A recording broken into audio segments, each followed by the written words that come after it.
Hello, hello. Hi, everyone. So it is Tuesday morning. We were working on the outro yesterday and we finished quite a lot of it. There are sound effects, there's music, everything is pretty well animated at this point. The things we need to finish up now are the sort of structure from the game. So, for example, when you get to the outro, it should pause the game and then eventually go back to the game. So, we need to get that stuff done. Hey, Shephalton. Oh, voice pitch. What's doing that? Is it higher or lower than normal? It's using the correct device. Higher. How much higher? I guess that doesn't really matter. Hang on. Engage privacy mode. Let me see if there's something obvious going wrong here. Let me switch. So now it's using the camera microphone. This should be the right pitch. I'm going to switch back to, yeah, now it should be using the regular microphone. I don't see anything that would control pitch, though. Hey, Hideo.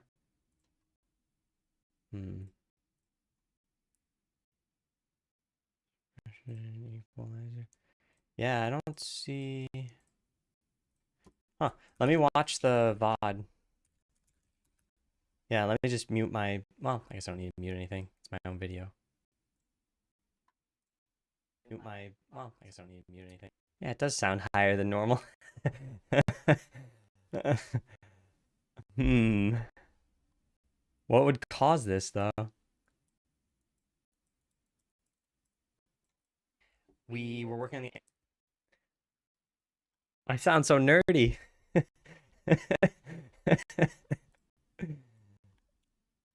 Oh, what if I turn this off? Okay, did that change anything?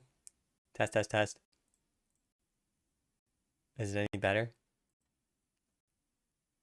Is there an issue here? Audio device lag? Still the same?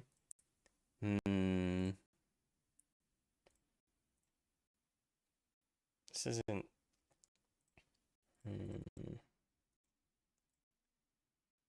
So my computer, it's also crackling a bit, occasional split-second cutoffs. Hey, bunnies. I don't know what happened. So the power went off yesterday as my computer was on.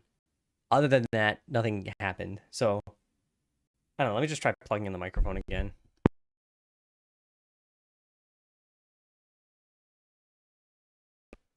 All right, test, test, test. I don't know if it's still using the same microphone. It is. Okay. Is Athletics saying narrative sprint? Chipmunk Adam? It's good? That was it? That fixed it? Huh. Okay, well, just for my own sake, I want to hear what I... Thank you, Chef Alton, for telling me about this. That seems better. Yeah, let me listen. For telling me about this. Yeah, that does sound normal. Okay, well, sorry about that. That was not on the schedule for today, and I don't know what caused that. Like I said, the computer was off, so everything was turned off and back on again like 10 minutes ago. Hey, Luna. Yeah, well, weird. Yeah, so we got to do a couple of things here. There's in the intro, I think we have some like go back to town thing. Yeah, go to town. And then something needs to listen to this. We're going to need to handle this too. Why can't I find what listens to this? Maybe nothing listens to this. Oh, maybe it's because I modified the game so that nothing listens to this. Yeah, here it is. On scene loaded, listen to this, and then transition to the town. We need to transition in such a way that doesn't delete the town. So here's what I'm thinking for pausing the game. We should probably add the outro on top of the game and just pause the town. We need to hijack the settings menu if we do this so that it doesn't unpause the game. Or maybe the outro can just keep trying to pause.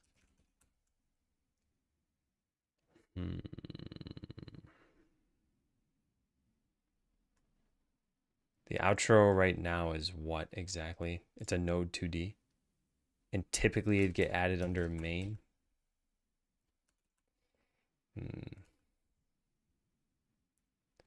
Yeah, scene root is where we'll show this.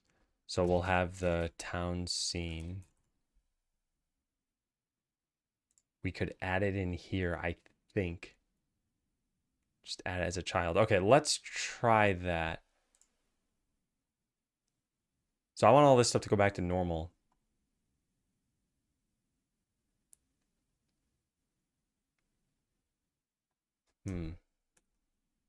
I guess just go to the title screen.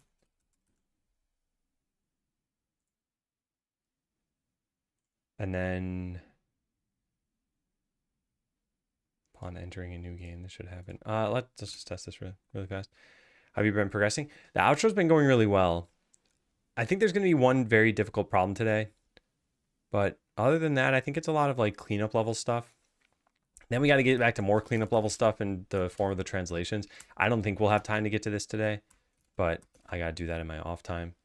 I have a very important IRL obligation today, and that's going to take priority. And however long that takes, I've just got to spend doing that. But then, yeah, I want to get back to Skelos, other stuff. All right, so if I click new game, I want to get to the point where I can see the town. Okay, good. Yeah, so here we are in the town. This is what I want. Now I want to go change it so that we can enter the outro. So let's type page up here. I don't want some like enter outro. I'm going to code this in just a very dumb and fast way.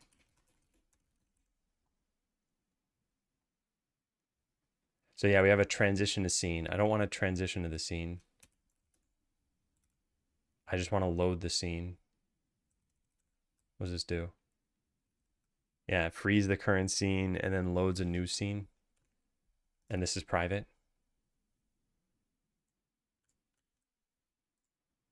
Okie dokie. There's got to be a fade out too if I didn't already write that down. The town should probably fade out, which means outro would handle that before starting the animations. There's going to be the outro scene. Like I said, we're doing this hackily for right now. And then we want to add it here, maybe. All right, let's just see what happens when we do this. So when I press page up, it's going to be like we just beat the game. We're going to enter the outro. And it might look fine. It might not look fine.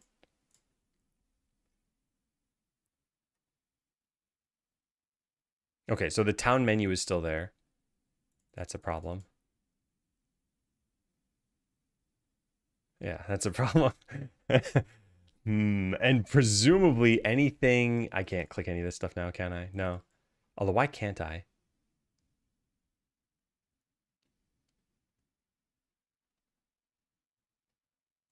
Huh, yeah, why can't I? Something must be consuming input. Not that this should happen anyway. The town should be paused. Can we pause this here? In-game menu, pause. Process mode, always. All right, that should be true of the outro.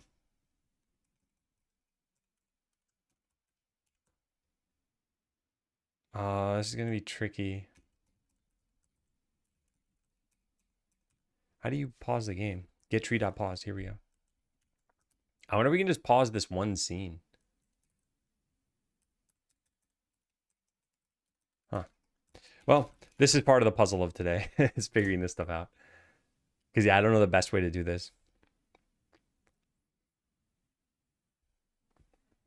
Also, I was just thinking about the mic problems. What if that was my actual voice and you just never knew what my actual voice was?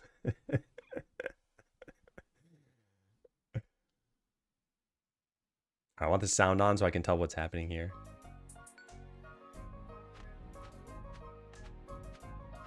Yeah, so it's playing twice. So now we can't press escape here. Oh, I don't know how I feel about this. The town music continues to play. The town menu shows up.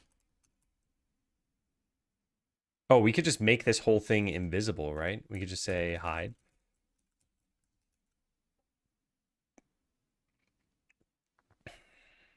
But then we also need to stop the music and any other UIs that might have been open. Let me try that too. Although maybe those will consume page up. Not sure. Hopefully there's no problem.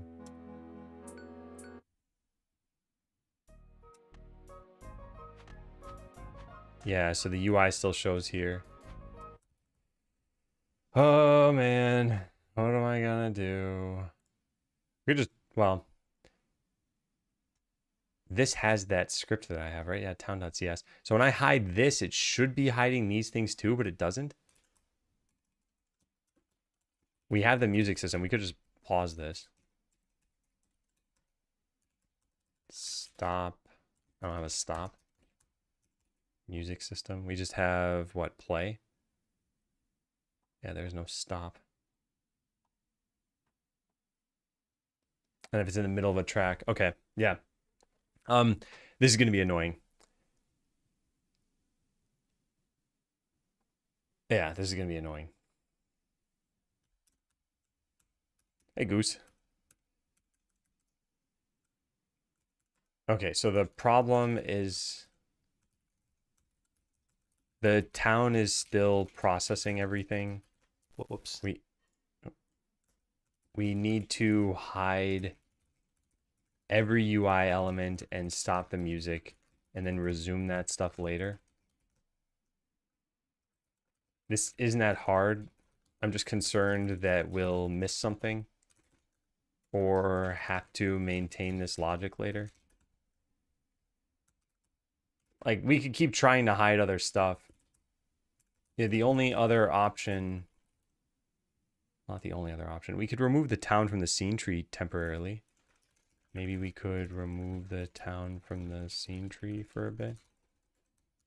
I don't know how we do this.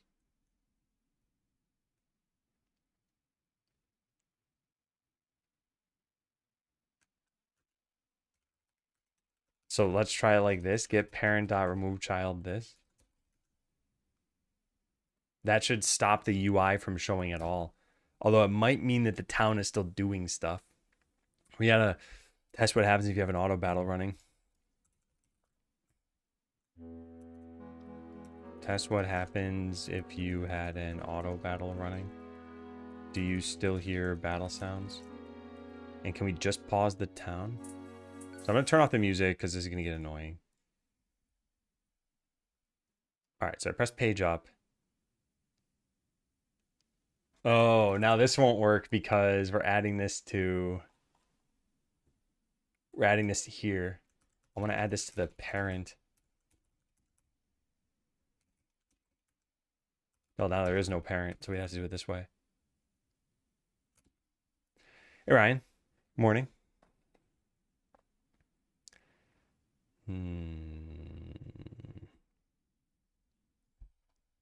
Oh, we'll get there.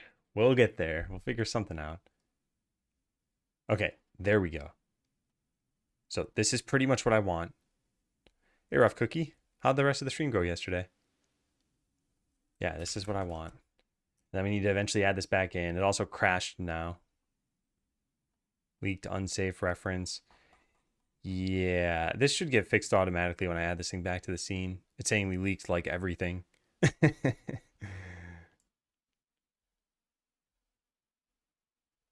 I wonder if there's a better way to do this. Object reference not set. Enter outro. Town. 1827. Get tree.pause. Oh, yeah. Yeah. What am I doing? Just have to happen first, which then means that this can't execute. I don't know what that's going to do. Well, yeah. You're welcome for the raid. Can I just set this thing to paused? No, you can't. Oh, boy. Oh, boy.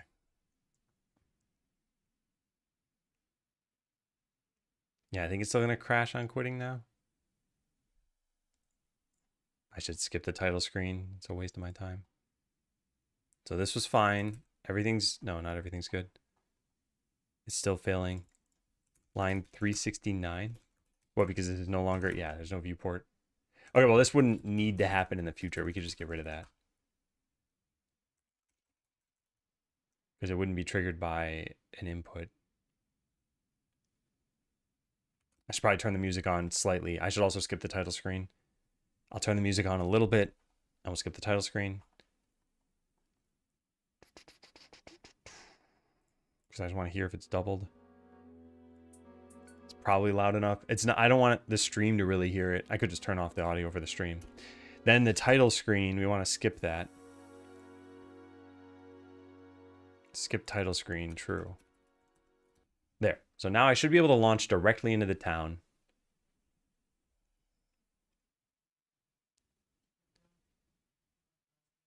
And then I just press page up. This is not the town. What does skip title screen do? What happened here? Type initializer for all abilities through an exception? That's new. That's new. All right. Turns out we have 2 tough problems to solve. All right, so what's going on? Title screen ready. This should have been from main skipping to this. Load challenge mode data, then it's trying to deserialize a bunch of stuff.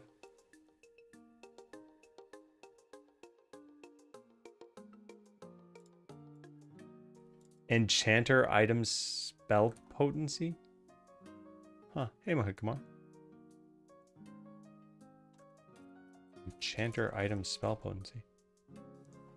There's no initializer for this?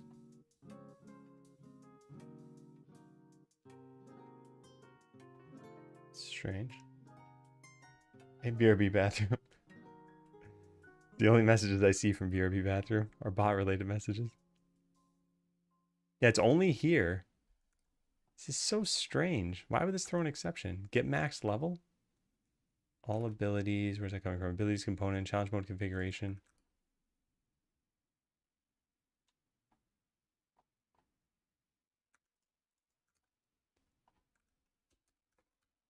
Less potent constraint line 10.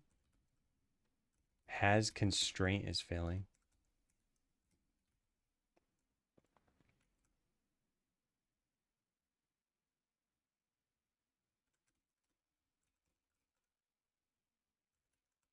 Oh, because this doesn't exist yet?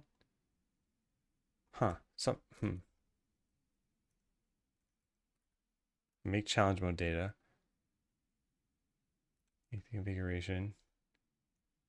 Set ability level, all abilities.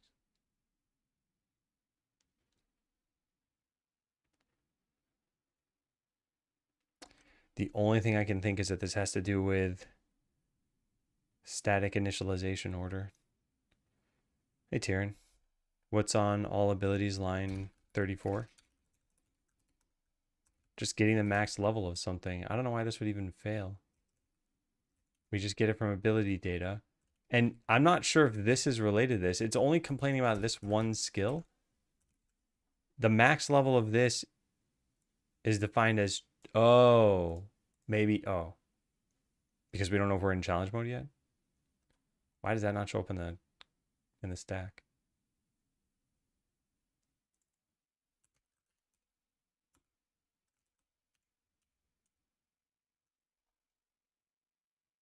Oh. I see what's going on. So this can't be accessed yet because we don't have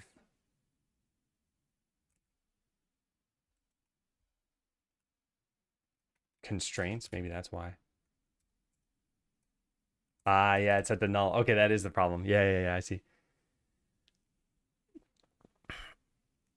Yeah. All right, I understand what's going on. So we could set this to just nothing to begin with. And then we wouldn't have a problem here. This is kind of funny. I think this will fix that issue. And I'll give you a point because that did kind of trigger me to look in the right spot. Wait, no, it's still happening.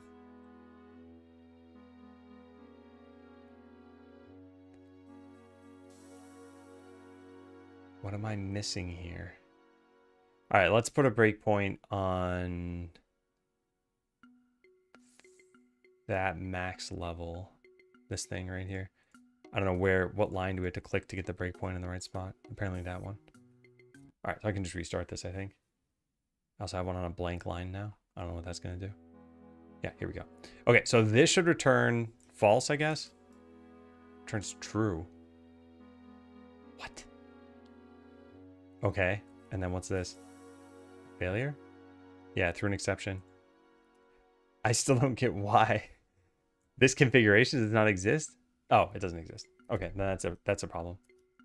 Although we do make a new one of these. Maybe challenge mode data doesn't exist? No, that does. What? What am I missing?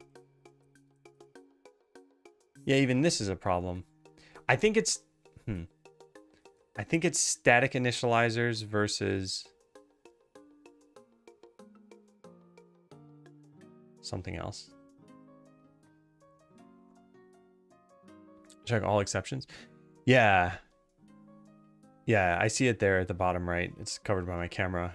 But I do see what the problem is here. I'm not totally sure how to fix this. So challenge mode data, it's saying has not been initialized. This should be statically initialized here.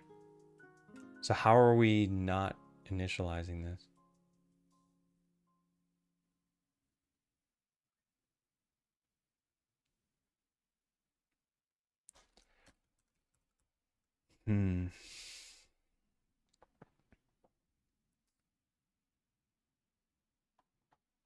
We get to this. What is this thing anyway? It's ready. All the static stuff should have happened already. Right, like if I set this to false, nothing happens that's bad, right? I would assume everything just works. I think the issue is we're trying to like skip out of this scene way too fast. This still gets hit? Is this still a problem? It's not a problem anymore. It's so bizarre. Okay, so why is it not a problem? Andreas, out of curiosity, did you write tests in this project? We don't have a lot of tests, no. We have almost none. So this is not an issue here now. No, it's... Maybe this is false? It is false. Why is it true when I skip the title screen? Because I guess that's the real issue. Skip title screen. Oh, we just set it to challenge mode in that case. Oh.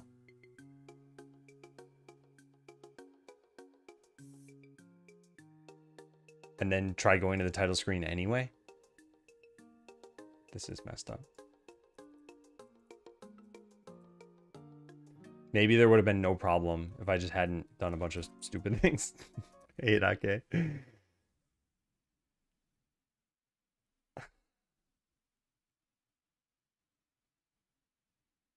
Is that better? So now what? Is this true? It should be true. But I don't think there should be a problem. But there might be. Now this is null. So it is still going to have the problem. Although we at least got into the game that way. Huh. Strange. Yeah, this is a new issue. And I'm still not totally sure why. Challenge mode data is here. It's static. It's been created. And yet it can't find it when I do this. It's got a null reference.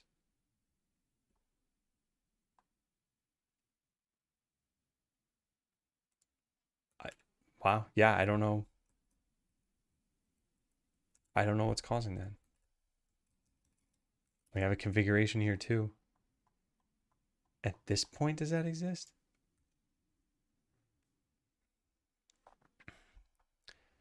So here we are. I call this, it exists.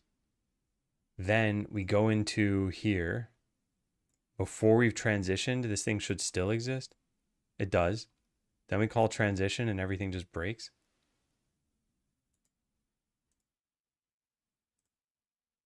The thing I want to find is the target scene. Yeah, it's already messed up now. The target scene we're going to is what exactly? Main scene town state. So it'll call transition to scene. Current scene free. Current scene shouldn't even exist.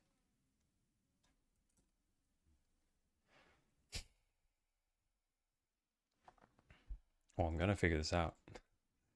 So we call transition. Yeah, here we are. Current scene is null. Good. So we go in here and we load a new scene. The new scene is going to be the main scene, I believe. Is there a way of figuring out what T represents here? Oh, it already fails there. Because now we're in the constructor for the town scene. Huh. Yeah, this load new scene. So it's instantiating the scene that's failing. Breakpoint warning. A copy of main.cs was found in Godot plugins. The current source code is different from the version built into Godot plugins.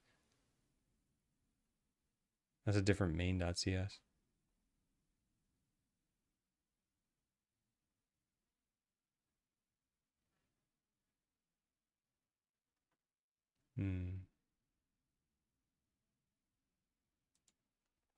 Hey, Sarah. It's been a busy 2 months for me, so enjoying the streams. What's going on in the game now?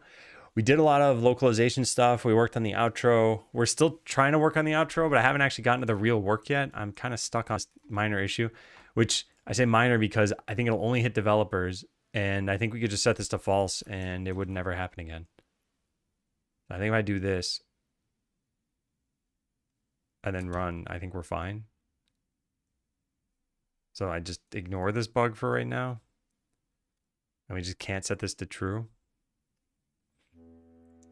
I'll write it down for the future.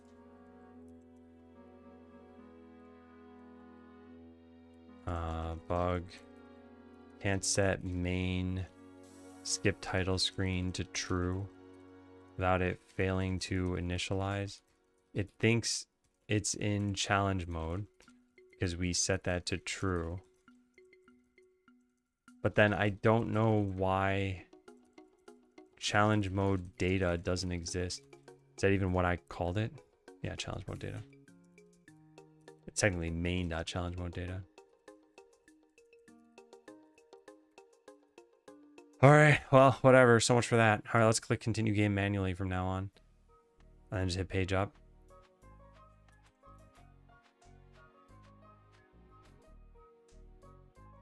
That's weird. Why didn't the music double? And yeah, this is going to happen again. Oh, man. Hang on one sec. I'll be right back.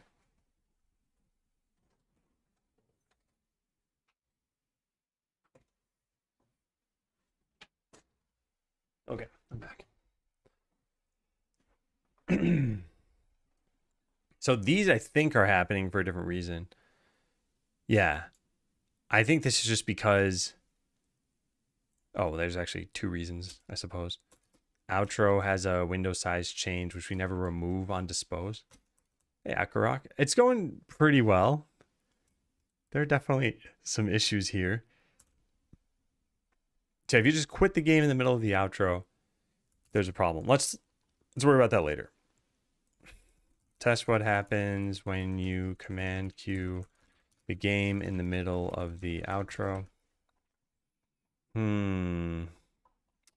Well, let's see about the music doubling. So we should hear music track number 1. Yeah. And then I press page up. I just restarted. Okay, that's exactly what I want. I don't know how that happened.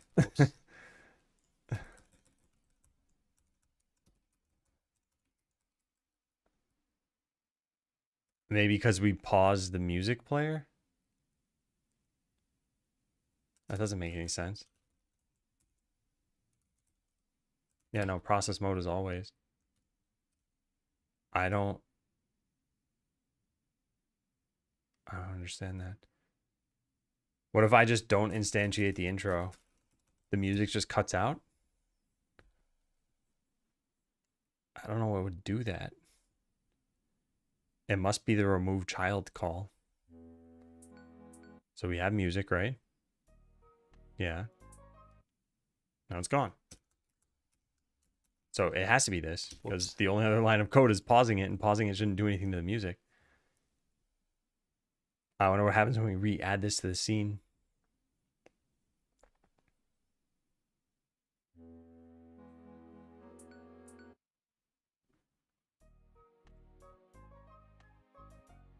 Yeah. Okay, well, interesting. So we can switch to the outro now. But now we need to be able to switch from the outro. And this is going to be very difficult because this thing's no longer in the scene tree. And even if it were, it's no longer processing anything. So something else needs to tell this thing, hey, you can activate yourself again. Which means we probably shouldn't be doing this from here.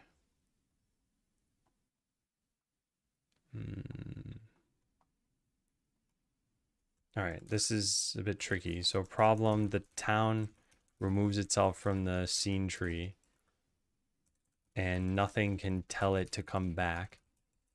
So we need some other node that tracks this. Like town pauser for outro.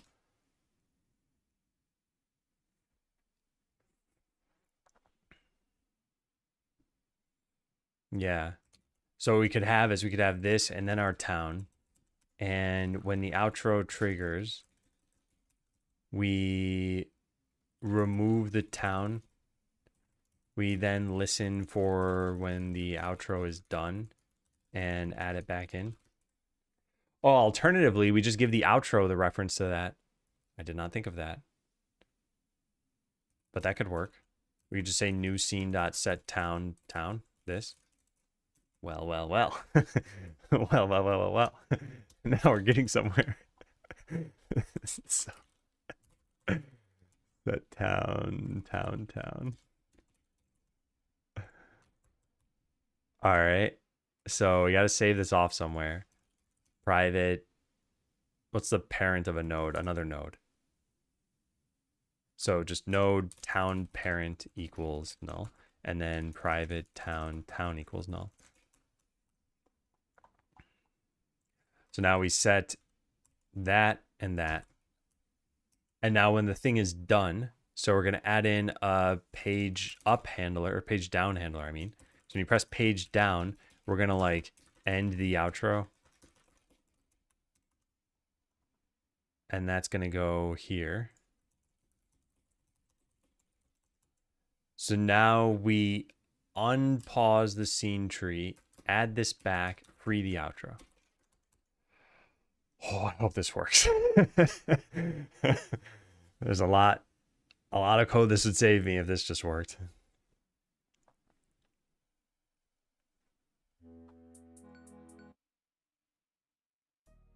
All right, so we have music. Press page up.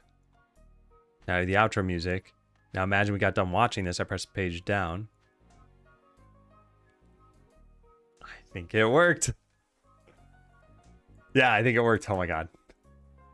Now what's this about? The root node needs to be inside the scene tree. I don't know what this means. It's coming from the navigation server? The root node needs to be inside the scene tree. Do I have a note on this? No. Where's this even coming from?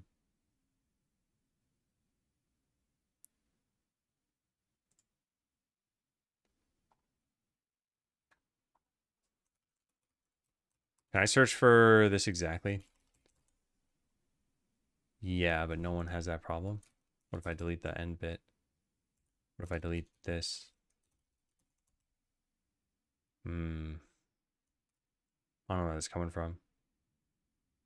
Well, what if we delete the Q free bit here? I don't think it'd be that. So no problem. No problem. Problem. What am I doing wrong? Maybe it was when we unpause. Maybe I should add this back and then unpause. Maybe let's just delete the pausing altogether. I don't know what this error even means. Like, how could the root node not be in the scene tree? And what's the impact of not having it there? Yeah, it doesn't matter about the pausing. Well, let's put a breakpoint here. Maybe we can, well, we probably can't figure anything out from this because we can't debug into it. It's going to call in a native Godot code. It's going to be somewhere over there.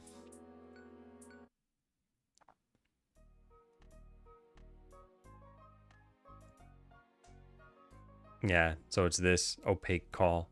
And once this is done, as soon as I click this button, it's probably going to say the thing about the root node. Yeah.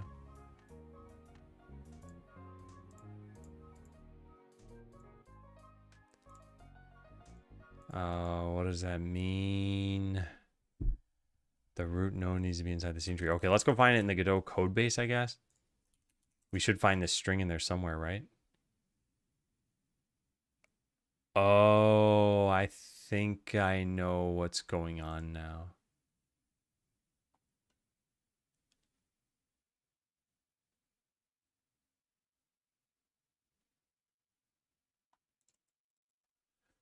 Yeah, okay. So we do have a nav mesh and we add this thing back into the scene tree and then there's a problem. Maybe what we should do is put this in some like staging area where you can't see it. Doesn't sound like a good idea. In fact, that sounds like a really bad idea. But let's try it anyway, because maybe it'll fix this. So add new node, like town holder, and put it in there. But it's going to be in the scene tree, which means we'll have double music playing. Can we just ignore this? Does it cause any problems?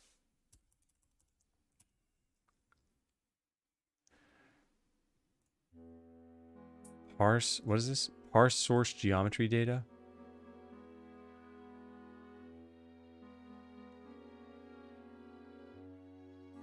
Root node needs to be inside the scene tree. Huh. Like, does it break pathfinding or something? So we presumably got that error, right? Yeah, there it is. And does everyone path correctly, though? If I do this and give them some potions? They're not walking on, like, random... Yeah, they're, like, walking around the lampposts and stuff. That looks fine. What if I make the warehouse? They should now avoid... I guess I'll build this out a little bit more. They should now avoid any of these item things here. I don't see them walking on them. Presumably we would see that.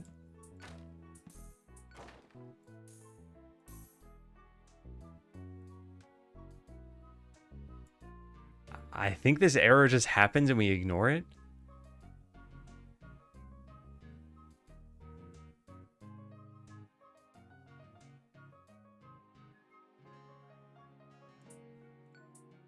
Because I don't know what else we do.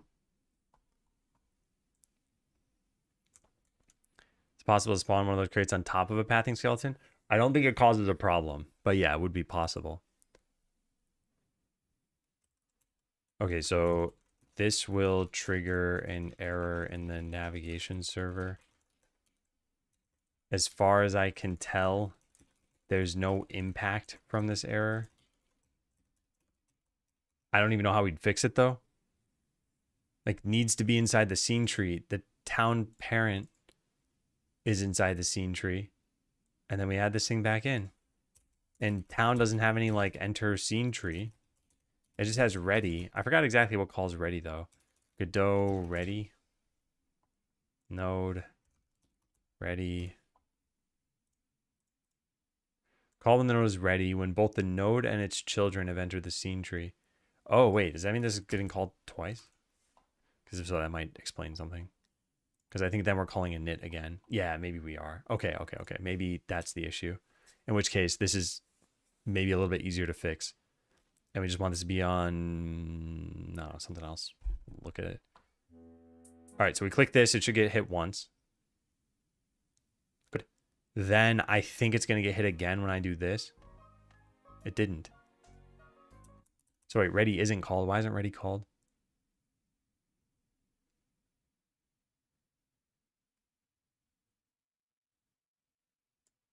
May only be called once for each node.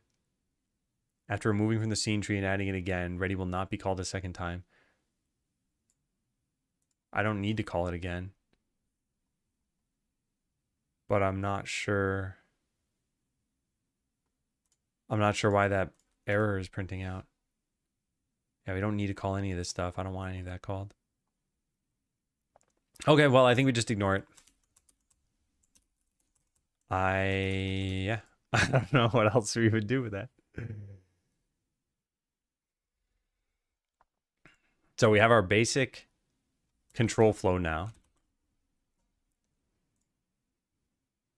So I guess this is fixed. We should probably add the outro on top of the game. That's done. Town should probably fade out, which means the outro would handle that. Yeah. We didn't do the fade out part.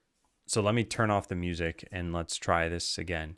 Because I don't know what exactly your context is going to be. Remember, the general idea is you would have gotten through the entire battle map. So you fight your way through this whole thing and you end up here and you fight the boss. So it's like you have a battle running. Imagine this is the final boss. And when you win this, the outro needs to play at some point. Probably now. But there'd be no indication that you just beat the final boss. I almost wonder, hey Cypher, if we should have like an enter cutscene button. Because yeah, I have not answered this question. What actually triggers the end cutscene? If it's exactly when you beat the boss, you may not even realize you got an antidote from the boss.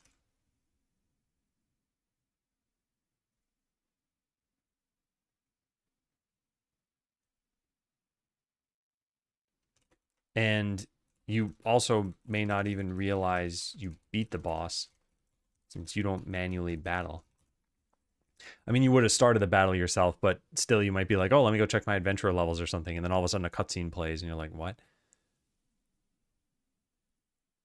All right, well, anyway, our options are either automatically enter the cutscene, the outro, or give the user a button to enter the outro. A button / option, whatever. Some way of entering them it themselves. So I think this would be confusing. I just can't really see this working out. Also, I want to turn off auto suggest for text files.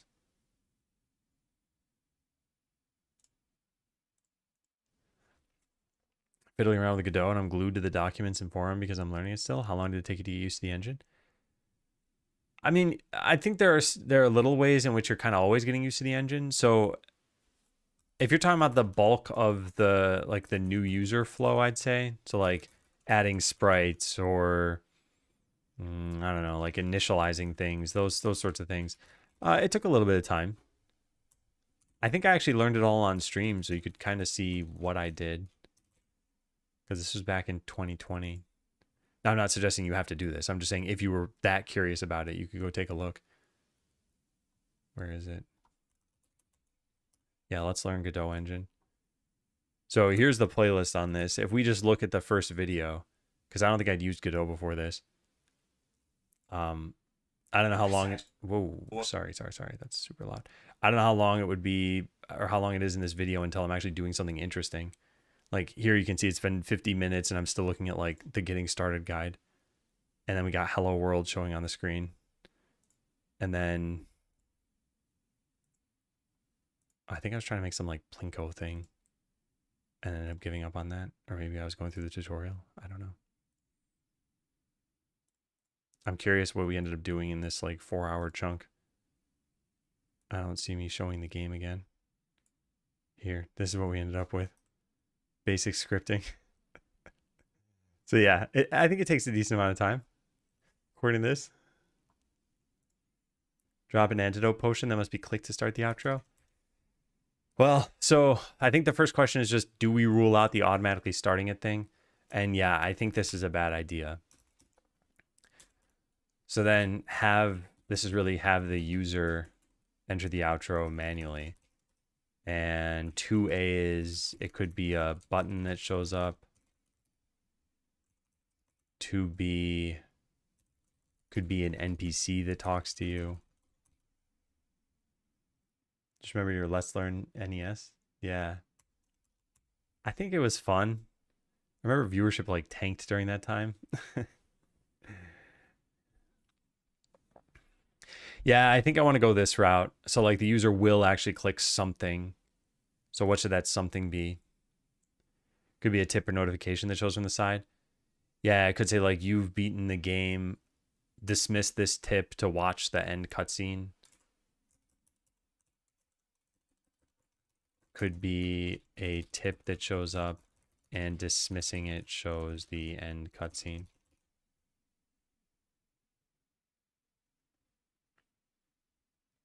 I'm thinking what's best for this. Actually, technically, nothing could stop you from watching it repeatedly. Like, what if you click an NPC and instead of saying some like joke text, they had like a watch end cutscene? You could just click it whenever you want.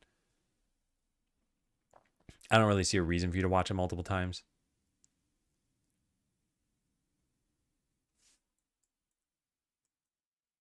There also could be some special dialogue.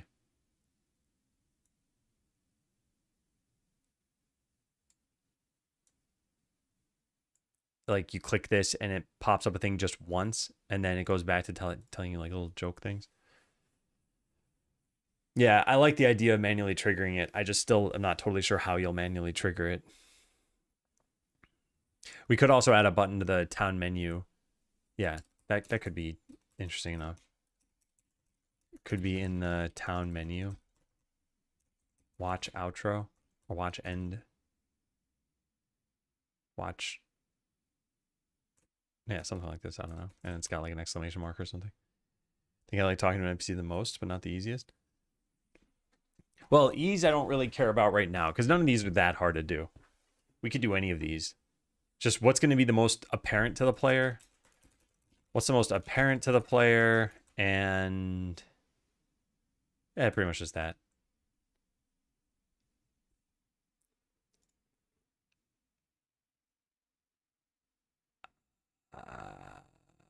Yeah, let's just go through the flow for a second here. So we're going to unlock everything. We're going to go into the final battle. I guess click grant most things. Just send 4 players in there. Fight. Toggle invincibility. All right, so this is what would happen in the game. You'd be fighting the boss. This will probably take a while. Yeah, it's going to take a long while. Wow. Okay, let's quit this. And let's power up our adventurers a bit so that it doesn't take as long. Maybe the archer. And who else does a ton of damage? I don't know, you probably do. Actually, mage does.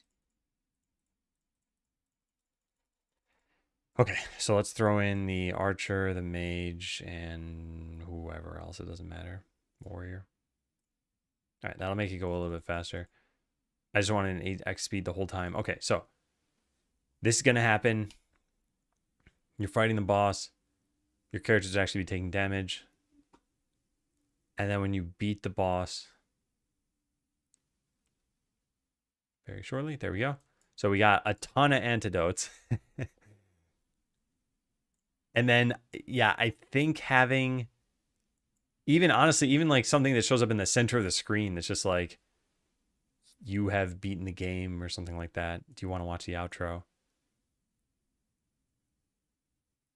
And it's a dialogue that you can't close.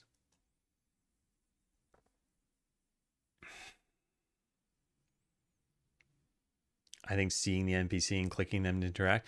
The problem with the NPC is there's no NPC that would start the outro for you. Like, would it be your potion vendor? They're not even in the outro. Oh, I guess they are actually. Yeah, I guess it could be the potion vendor. Because I was going to say the guildmaster is not in the outro, but I don't think it makes sense for the guildmaster to give you that. If I can ask the most boring cliche question, how do you see AI assisted coding? I think that, so my personal take is I think it will improve developers' productivity when used correctly, and that it's just another tool you can use.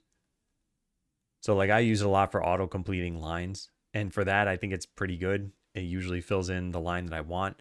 In fact, even just yesterday I was trying to get it to do like multiples of 28 or something. I was just modifying some code that had some dimensions and it would set those up correctly. So I was like, okay, that saved me the time of having to figure that out. And a lot of times too, the other thing that AI does is every once in a while you copy some code where you have like width equals 5 and I don't know, like in x equals 4, and you say something like return x plus width. I don't know. And then you copy paste this code somewhere else and you change this to y. it like automatically renames this to height for you. It changes this to Y as well. You can see it even just did it right there. So it's like those sorts of things indicate to you that, oh, there was this thing I forgot or that I might have switched contexts. So I think there's a lot of ways that AI can help. I think there are a lot of ways it can hurt too. Like if you're new to coding and you're just leaning on the AI too much, I don't think you'll learn as much. Using Vile, but I want to use VS Code. So can you help me? Like, where do you get the steps to do that? I think it should be in the QMK documentation.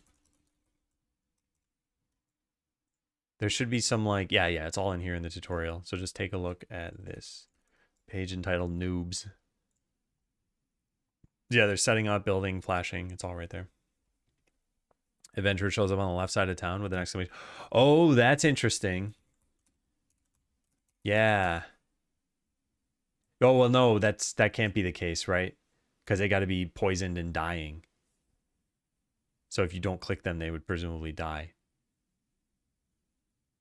Is that... Also, it's kind of weird to trigger this from an NPC. NPC triggers this. May feel weird because you're prompting someone to enter your town. I think what I'm leaning toward is like just a dialogue. You beat the game, and then there is a button, watch ending, watch the ending, something like that. You can't close this.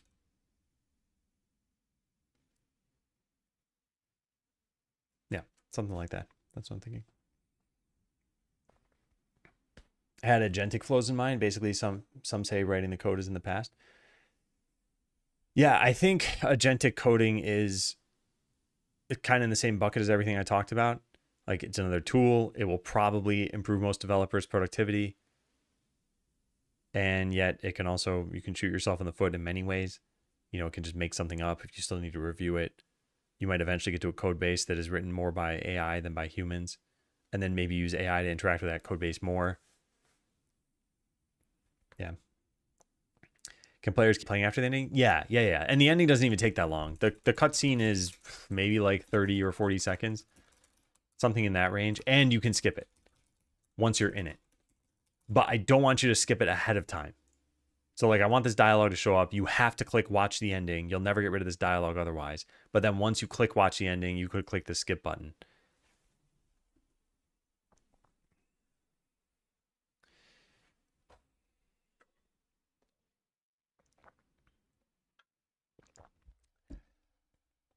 Have AI help me do something in code, then explain the code behind it. Yeah. I think there are many different ways of using it, but I do think in all, it seems like from talking to people in a range of different things, it seems like people who've adopted AI seem to be more productive.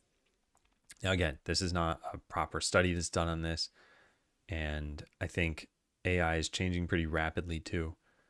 So like it'll probably just keep getting better and better.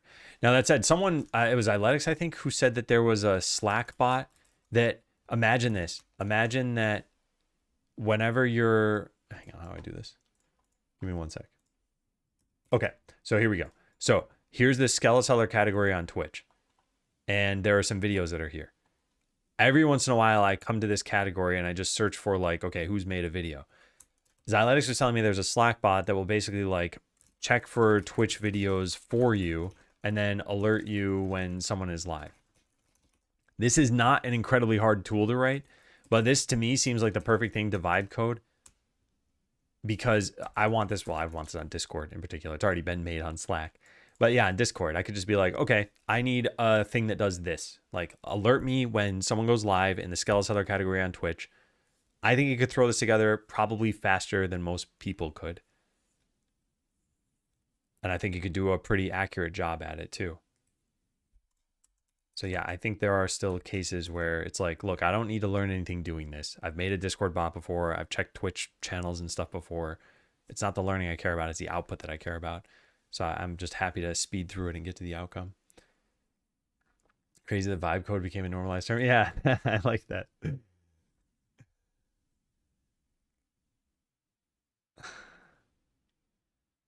Someone told me to drop my CS degree and pursue something else because AI will take my job. They didn't even work in tech. I mean, that's not necessarily a bad take. It could happen. Yeah.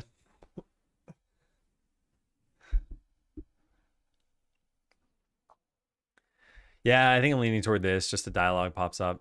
We have a way of showing a dialogue that can't be closed, but we don't use this very often. So I kind of wonder how we would do that. Where does it show up? I think it's only in the tutorial. I think it's only when you build the guild. Can dismiss or something like that.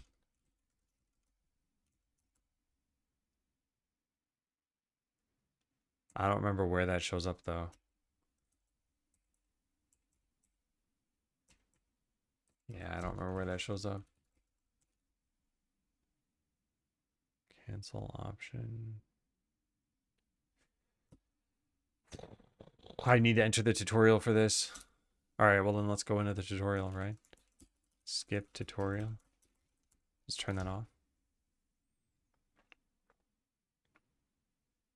I just met him and telling someone to drop their degree or ambitions upon first meeting is bold.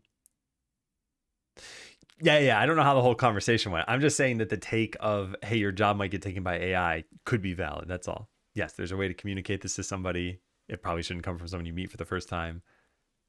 Yeah. I don't maintain code anymore. I maintain very detailed specs. AI reads those specs. Yeah, actually, there was something pretty interesting I read the other day. I don't know how long this has existed for, but what they call like skill-based AI or a skill-based flow, where you make a bunch of README files like, I don't know, image editing.md. And in here you have prompts like you use ImageMagick to edit images. Here's how you do X. Here's how you do Y. Something like that. And then you make something else for, I don't know, architecture. And you put in some stuff in here too. And then you give it a task later on down the road. And you say something like, I'm designing a building, make some images and whatever. I don't know, like design the building. I'm making up a fake scenario here. And so it's going to go through this and it's going to be like, oh, make some images. I know how to do that. I'll look at this. And now it's got a list of instructions for those things. And then, oh, design the building. Oh, that's an architecture.md. I'll look at those instructions and do that. And it can like piece these things together. So it's like specs building on specs. I think that's pretty interesting. And I could totally see companies maintaining like a large list of these skills that it might need. And this is kind of what, I'm not going to say this out loud because this might trigger a bunch of people's like echo devices or whatever they're called. But this is kind of what they did here. There was like a skill you could develop for it. So maybe it's something like, how do you tell what the weather is? Or how do you, I don't know, find the best price on something? And it could look into just that instruction set instead of having an entire search space of all of human knowledge. Using it as a souped up Google in the past, we'd all be diving knee deep into docs and forum posts. Yeah, but even search has changed a lot. Like I was searching for something the other day, and well, I mean, this is pretty obvious that this happens now, but like AI results are kind of at the top. And I found a quote that I wanted to find the real source of. It just like it wasn't easy to find that source. Maybe instead of an exclamation point, it's another symbol. This way it's not a quest, but something that gets the player's attention, question mark or something. The idea is that it triggers a cutscene. I think I'll just show the dialogue. I know it's kind of cheap, but yeah, I want the player to like know for sure that this happened. So here it is. Look around. There's no way to close this dialogue, and you can't. Oh, you can pop up another one. Yeah, but the potion shop lets you sell potions. So, shop sign data. Is that a thing? I gotta find this. What happens when you click one of these? Shop sign. Shouldn't there be a can close in here? Allow closing. Here it is. Where does that come from? Show dismiss. But it didn't show a dismiss button on the first one, and we could close that one. Hmm.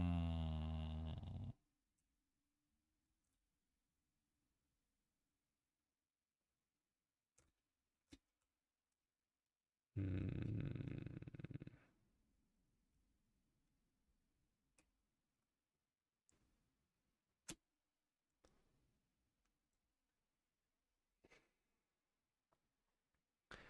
I don't understand why build let me preempt it.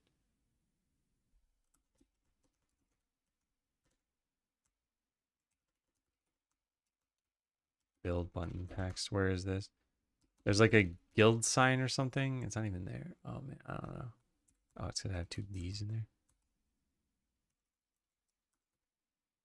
Can close build dialog. There it is. Allow closing. Yeah, this is the exact same thing. But we could preempt this one. Like I can't click another sign right now. Weird. What if I do the potion shop first and then click the... Oh, wait. Oh, wait. That one just says look around. That one might not have that you can't close it.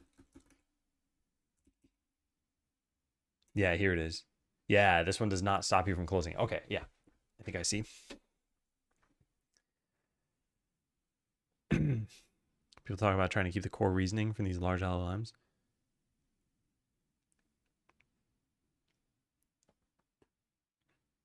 Yeah. Yeah. For what it's worth, I think the hallucinations aren't all that different from someone who just doesn't know what they're talking about in a forums post. Like I've done a bunch of searches for Godot over the last 2 years, and every once in a while I come to a forums post where it's just an idiot talking to another idiot. And like I have to weed out that they're idiots. They're humans. I don't believe that they're bots. They just don't know what they're talking about. So in my mind, I look at hallucinations are pretty much equal to people who are dumb. I'm saying this very bluntly, but like the idea is still you need to validate what you've learned or validate what an AI has done.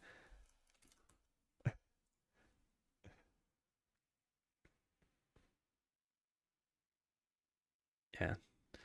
Hey, Sasola, I know you're using AI. Is that good? Are you asking like, is the AI itself helpful? Because yeah, I think it's helpful. I'm using Copilot, and again, like I'd say 90% of how I use AI is just as a smart autocomplete, and I think it's very good at this. So, as an example here, like let's say I were trying to make a new line here, and I was like, public static. I don't even type anything else. Okay, so it's already made string, and then it came up with what I might want to do. Yes button. But even if this isn't exactly what I want to do, I press tab and look at how much this changed. So now I can just change these two things. And oh, it turns out what I wanted here was an upgrade button. And there, we're done. Like I didn't type out string, I didn't type out translate, I didn't type out like the buttons category here. So even without knowing anything about what I want to do next, it's still like well, it's saving me some time.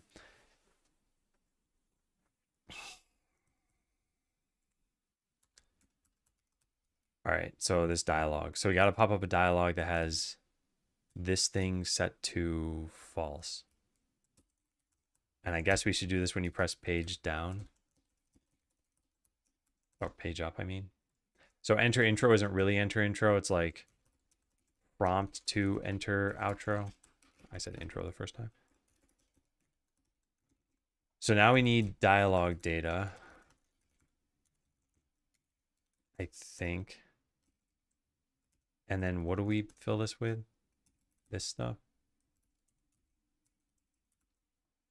All right, so text is going to be hello world. Options are going to be, there's just going to be one option.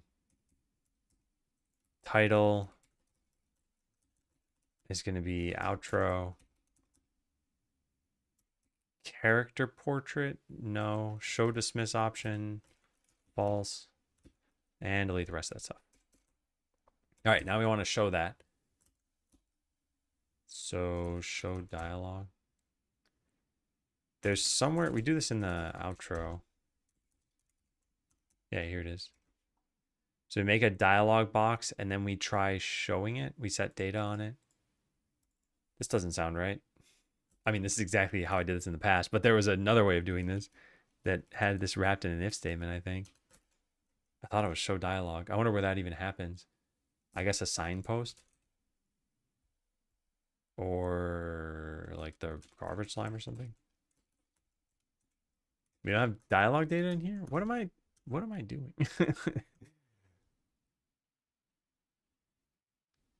Huh, there's no dialogue stuff in here at all.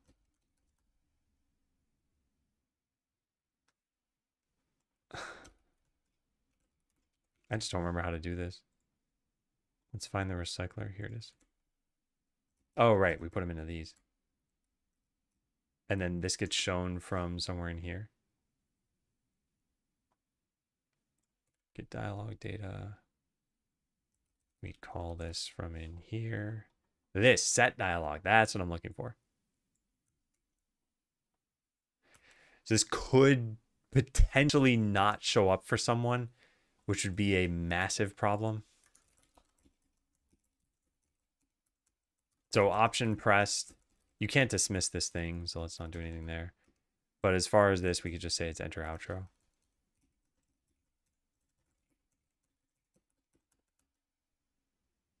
No overload matches delegate action string. I mean, we still don't have a string in here. Yeah. Hey, Mo back. It's going pretty well. Brainstorm complex problems, check my work. Yeah.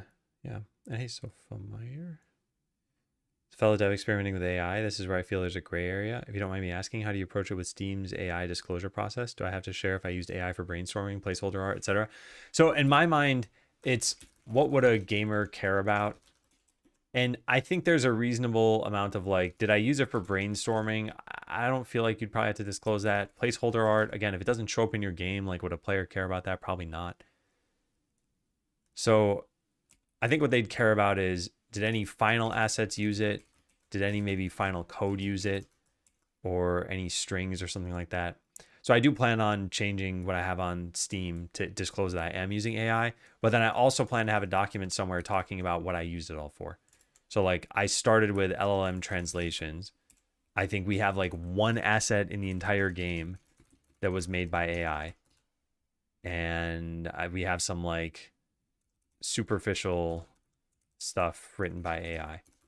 So as an example of the superficial stuff, like these names, I just said to AI, give me like 50 fantasy sounding names. I didn't even look at these afterward because I don't care. These don't matter. No one's going to read these in the game. And I'm not going to come up with 50 names myself. But would a player see this and be like, oh my God, this took someone's job? Like, no, I would have written these out myself. It just would have taken me longer. So I think that's what you'd probably consider it from that lens. But yeah, people may be different in how they perceive that, and Steam may be different in how they say what you have to do. They might say if you even had one character written by AI, you need to say that it's marked as using AI. I don't think they'd say that, but they might. I was thinking the other day, I've been following you for over 5 years. Never seen you angry. That's fascinating. I've been angry on stream before. I don't like highlight this, I guess, but yeah, I've definitely been angry on stream before. Wasn't some indie game banned from the awards for a single AI asset? Might want to check Steam rules. I don't recall. I don't think it was a single asset. I think you were talking about Clair Obscur maybe, but also it's one thing to be banned from awards. I imagine that awards have a feedback loop where you get an award and then more people go check it out. But in order to get to the point where you even get an award, you already needed a pretty big amount of success, I'd say. So if I got banned from some award thing, I don't think I'd really mind. Well, that's me saying that now. Like maybe a year from now, I'm in a different case. Who knows? Just be enough to blacklist the game. Yeah, and I don't think there's anything you can really do about that. And that's yeah. It's kind of a shame. Hey, Flair. All right, so if I press page up, we should now see this outro hello world. We cannot close this. We can't preempt this with something else, but if I click this, it should enter the outro. So that's what I'm kind of thinking of doing. And there's no way to dismiss this. No, there is not. Dialogue dot dismiss.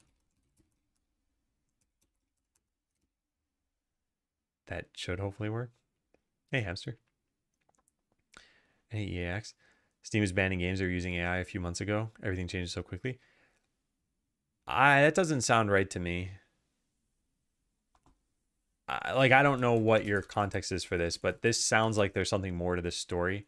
I really doubt Steam would ban games that used AI. maybe there were stolen assets, maybe there was some like questionable content, but I'd be surprised if at face value this was true. Like, oh, they used AI, so we're banning them. I don't, that doesn't sound like where Steam is going with their AI policies.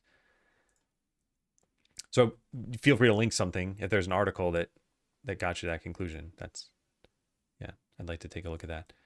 So if we click this, we can't preempt this one. If I press page up now, nothing happens. So I click build, and yeah, that dialogue will just never show. And I don't think there's an error or anything. No, yeah. So it just won't show. That's the only place in the game I think that could possibly happen, though. And that's the tutorial. So if we get to the outro cutscene and we go back here, now this thing is done, we could show it again, I guess. And maybe that's why having like a menu item would be best. Maybe we do both of those things that I mentioned. Where'd that go? Yeah. So I think having a town menu button to show outro could be best. That way you can see the dialogue again after accidentally dismissing it or not being able to spawn it for some reason. And then show outro can go away after you've seen it for the current save file. And it would just pop up a dialogue that we could show automatically as well. Is this all your art or asset packs?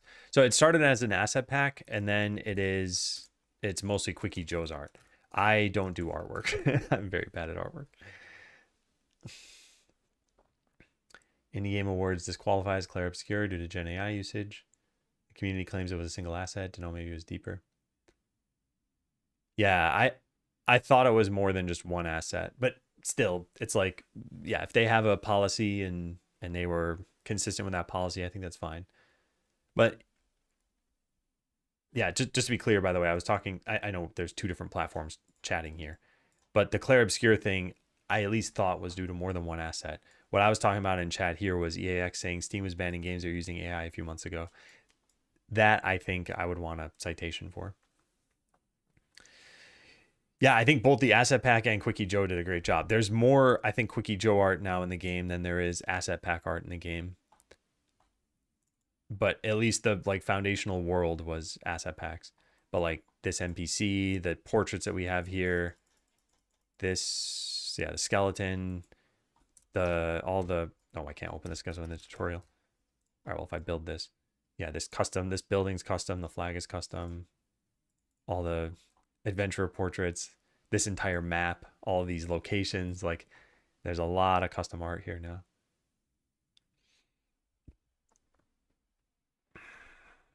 You know, things have become dire. As long as you were aware. Yeah, I got you, Andreas. Yeah, so I think this is what we're going to do. I'll put a button in here that says like view outro or show ending. I wonder what it should be called. Show outro. And when should we show this to begin with? Yeah, okay. Let's write down all of my little instructions over here. So here's what we're going to do. After getting an antidote into the potion shop, show the show outro button in the town menu. Do we capitalize everything there? Yeah, we do. And then automatically pop up a dialogue that will let you view the outro. And I guess like highlight it green no matter what. And then after watching the outro, save to the save file that you've watched it. If loading from the game, well, actually, what do we need to do? We need to know that you've beaten the boss. Yeah, if loading from the game and you've beaten the final boss, but not watched the outro, let the player, or like show the button in the town menu. And then everything else is pretty much the same. Yeah, they'll fade out and stuff. Hey, JD. Turn down the whoops. I haven't noticed it for a while. I don't think I turned it down. Let me see if what can we do to prompt it. If I type like hi here. No. How do I get this to happen? How do I get it to happen? I think just opening FL Studio gets it to happen.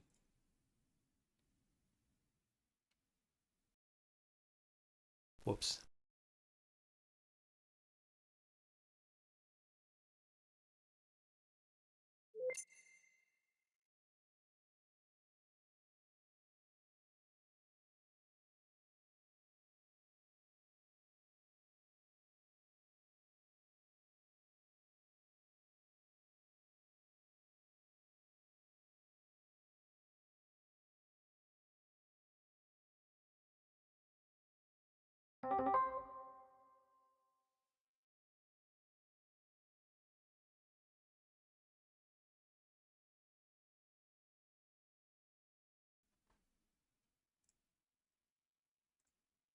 Test, test, test. That's weird. I think FL Studio took over the mic because I didn't change anything in OBS. Yeah. Thank you, Toulouse. Processor, this is definitely not the channel for you to talk about that stuff. I'm just purging your messages. You can still type, but yeah, you've been here for a while, and yeah, you should definitely know this is not a channel for that. Hey, Phil. All right, so to translate this, so the text is going to say something like, "You just found your first antidote." I guess should we capitalize this? You found the item called antidote. It just happens to be an antidote, which is also an English word. Yeah, I'll capitalize it. I think 2026 would be the year of idle incremental games. I don't know. I think publishers were generating some interest in incremental games, and I've seen more of them come out lately, or at least they've been on my radar. So I think it might be like another phase just for gamers. Yeah, who knows? I really hope it's going to be popular in March at least. So you just found your first antidote. So how do we say this? I kind of want there to be some intrigue here. A title could be something like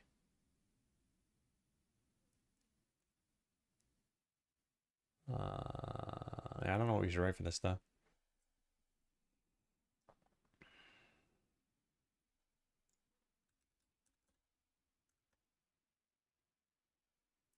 Like something is about to happen, something like that. Kind of mysterious. Title could be, I don't know, like watch game outro. And the other could be dismiss. I guess we could just show the dismiss option here. Item icons in the text. Yeah, I don't think we have any of that. So here we get the option that you pressed, or the option that you chose. If option equals watch, then enter the outro and dismiss the dialogue, I guess. And if you just dismiss the dialogue, I guess we don't really need to do anything special. And then as soon as we've done this, I'll just say to do mark that you watched the outro. Yeah, so I want this to be better. You just found your first antidote. Not something is about to happen. Like what's about to happen is that an adventurer is about to need that antidote. But this is a little too like fourth wall breaking. Recognize that this is a game. Maybe your potion vendor is telling you this and we show their portrait here.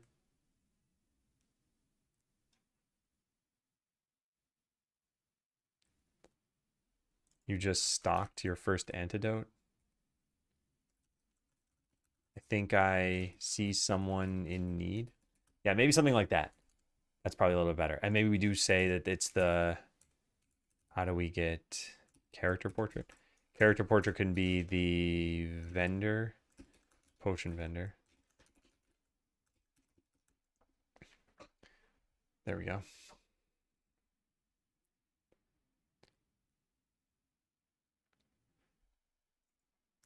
So title shouldn't probably be outro. Antidote.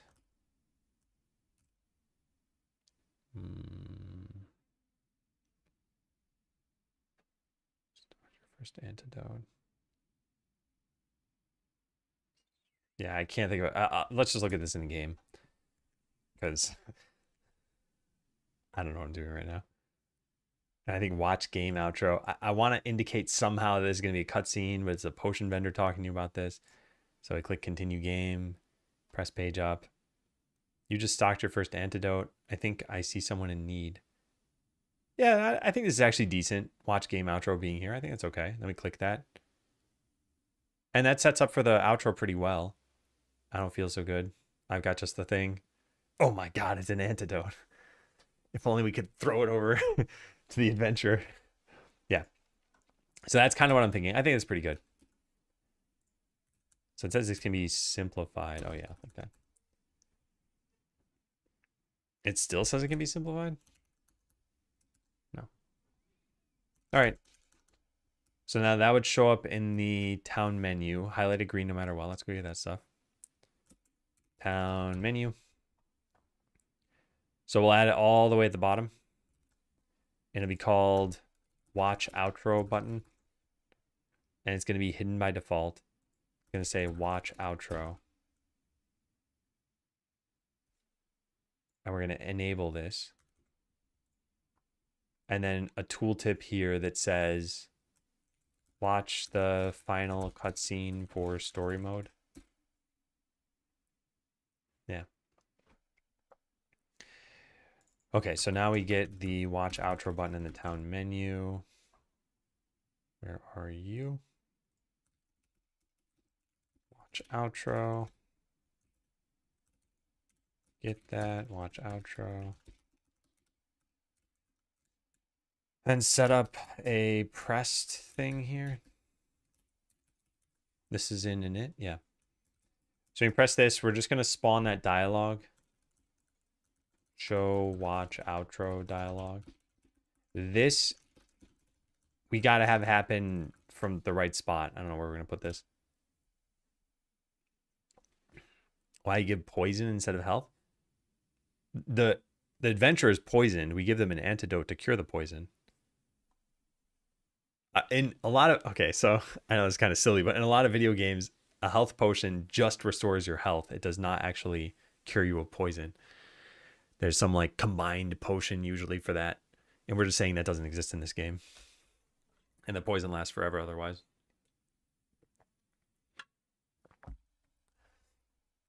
All right, so this is where we'd put this thing. And we probably spawn this as soon as you get that potion. Nope. All right, so this would come from the UI, which I don't think we have here, but we can get it from this. Town, dialogue portraits, dialogue data, enter outro. Enter outro would be... Well, maybe we could put this in the town menu too. I don't know where I want this stuff yet.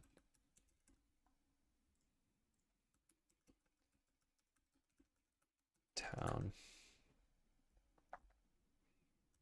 Probably just change this to init. If I'm going to change it to init, let's put it right below ready.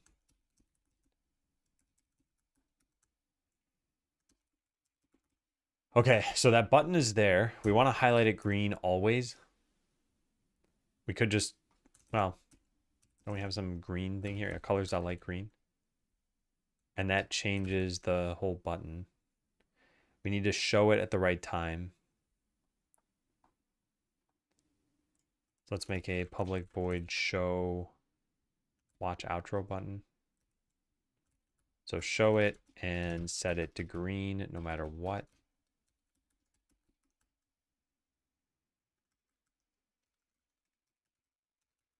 And then in the town, when you press page up, we could just change UI.town menu.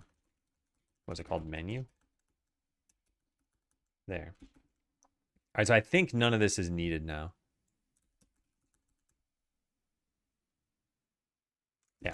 Let's try it. So nothing's going to look any different when we first enter the game. But then I'm going to press page up and it should show that button. So we have these buttons. Oh, there's watch outro there. That shouldn't be there. I think I accidentally, yeah, just left that. Whoops.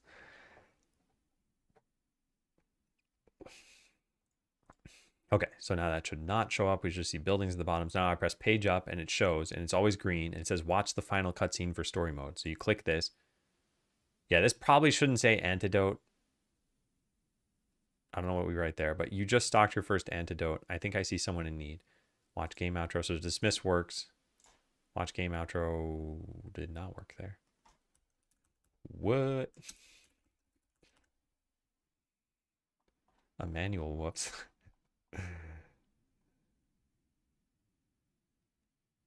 This is get parent. This needs to be town.getParent.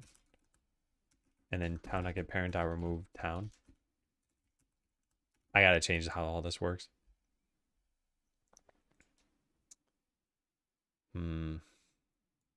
Yeah, no, I know what you mean, Toulouse, yeah. All right, so instead of antidote, well, what happens when you click the NPC? It says Poe the potion vendor. So wait, does it always say their name? Gil the guild master. Probably this says garbage slime. Yeah, so we could put their name here. Yeah. I think that's probably best. All right, so where do we find that? Poe the potion vendor here. And where'd that come from? NPC names dot potion vendor. Okay. Hey, Andy. Yeah, just to have. I'd like to watch that. Could you link it over Discord? I know I can just click it here, but I'd like to watch it after the stream. All right, so click this. You just stocked your first antidote. I think I see someone in need. Nice. Yeah, this is good. All right, this is looking good too. Yeah, I like this a lot. Okay, so show this in the town menu, but that's after you get an antidote in the shop. We do this when you get a small blue potion somewhere. Small blue potion. And where does that happen? Oh, where does that happen? Yeah, oh, maybe it's when you get any item in your shop. There's something that marks that you're done with the tutorial. Where is that? Has completed tutorial. Whoops. Where do we set this to true? Mark tutorial complete. Where does that happen? On acquired any item. Yeah, I want to see when a shop acquires the antidote. Hey, just do it. What search extension am I using? Like the one that appears in the middle of the screen? That's just the command palette that I moved. So normally it's anchored to like the top of the screen up here. You can just drag it to wherever you want it. So I just put it where my eyes are naturally looking. And then the % sign that you see here is the quick search prefix. And you can just type something like item drop zone and it'll find it all across your code base. This is just built into VS Code. So I just set a shortcut for that, which the name of the command is quick search. So if you just bind a shortcut for that, you should be able to do that yourself pretty easily. Or like I said, you can just open the command palette and just type a % sign. This is also how searching through files works. Like if you want to search a function, you type an @ symbol. If you want to search a file, you type a greater than, or no, sorry, you don't type anything. So here we could type something like town, and I think you can type @ and then like ready. Yeah, so you can go to a file and a function all in one, and you can search for things here too. All right, so where do we leave off of this? So show this once you get the antidote. This was what, unacquired item? Yeah. But we only care when the potion shop acquires an item. In fact, this should only be done if it's the potion shop. If item category equals potion.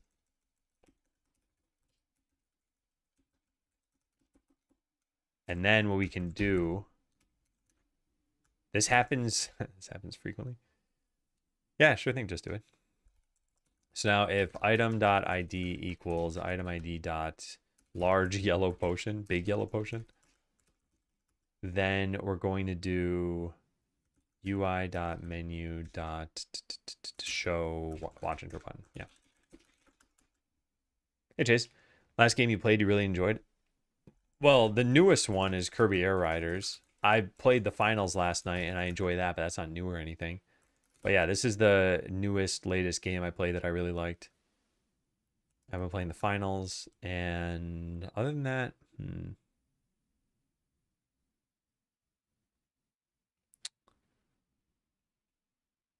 can't think of what the most recent one before that would have been. Yeah. Yeah, these are the most recent ones that come to memory. I generally don't like a lot of games. I play a few games, but I don't play a lot of different games. Or rather, I don't like a lot of different games. So I've played a bunch since then. I have a Game Pass membership, so every once in a while a game will pop up on there and I'll try it out. And I've tried a couple recently, and I don't even remember the names of them, but they just didn't grip me. One of them was Halls of Torment. I played one run and I was just very bored. And then another game was some platformer that I think it might have been one of the Epic free games. Scourgebringer? Is that the name of the game? Yeah, I played a little bit of this. I also got bored. Um, so yeah, I don't tend to like a lot of games. Hey, Dad Walking. Don't you need to put that in from the save file? Yeah. We haven't gotten to that yet. That's gonna be here, save to the save file. So all we've done here is this so far. Now automatically pop up the dialogue. We gotta do that too. So once we show this, we also want to spawn the dialogue. Show, watch, outro, dialogue. I think that should work. Why didn't I like it? So I want to do a video on this whole topic at some point. But I think why I don't like most games boils down to a bunch of things. I've played a ton of games. So novelty is now pretty low. And I think genres are sometimes like semi-rigid. So Halls of Torment is in the survivors genre in my mind. Or if you want to call it like a bullet heaven game or something like that. It didn't feel like it did anything new enough from Vampire Survivors. It just felt like it felt like it could have been called Vampire Survivors, but sort of like Diablo. I know they have equipment. Probably they have some new systems. Like I said, I only played through one run, which I think is like half an hour or 35 minutes or something. And after like the 15-minute mark, I'm just like, why is this still going on? Like, nothing was changing. I was just moving around in the circle still, which, I mean, that's what the gameplay is, but it's just boring. So I don't think my disliking a game should be a reflection of other people also disliking it. I can probably tell when a game is like objectively bad. You know, things are just broken. You're like clipping through the floor. I don't think Halls of Torment is objectively bad. I think most people would probably like it. I just didn't. Yeah. Have I played World of Warcraft? Yeah, I like World of Warcraft. I think you need to try out team games. Humans make games hard. Like I said, I've been playing the finals a lot. I like the finals. If that's what you mean by a team game, it's just like there's team deathmatch. There's some new thing that was like Rush from Battlefield. These are team. Actually, I think they only have team modes.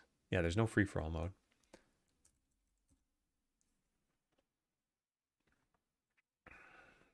I wasn't sure if it was good enough. You might like it. Yeah. Like I said, it's not a bad game. I've played games that most people consider good that just didn't grip me. Like I played Balatro for about half an hour. I played Ball X Pit for about maybe I played that one for a little bit longer, like an hour or something like that. I just if a game doesn't like hook me immediately, I don't want to keep playing it. All right, so this should be done too. After watching, save to the save file. Is there a way we could get around this? I don't think so. Yeah, I think we need to save it. Question is where? Game progress, save data? Yeah, I'll put something in here. Has watched outro. There's also like a can watch outro, but we can figure that out ourselves. Hey, Kevin. Yeah, I think MOBAs would probably hook me which is why I don't play them. I imagine whatever first MOBA I played, I'd probably get sucked into. So MOBAs I'm avoiding. And to be honest, any MMORPG that's not World of Warcraft, I'm avoiding as well for that same reason. Although even World of Warcraft, the nice thing about WoW is that I hate the end game. So I play it, I level up, and then I'm like, okay, I'm done now.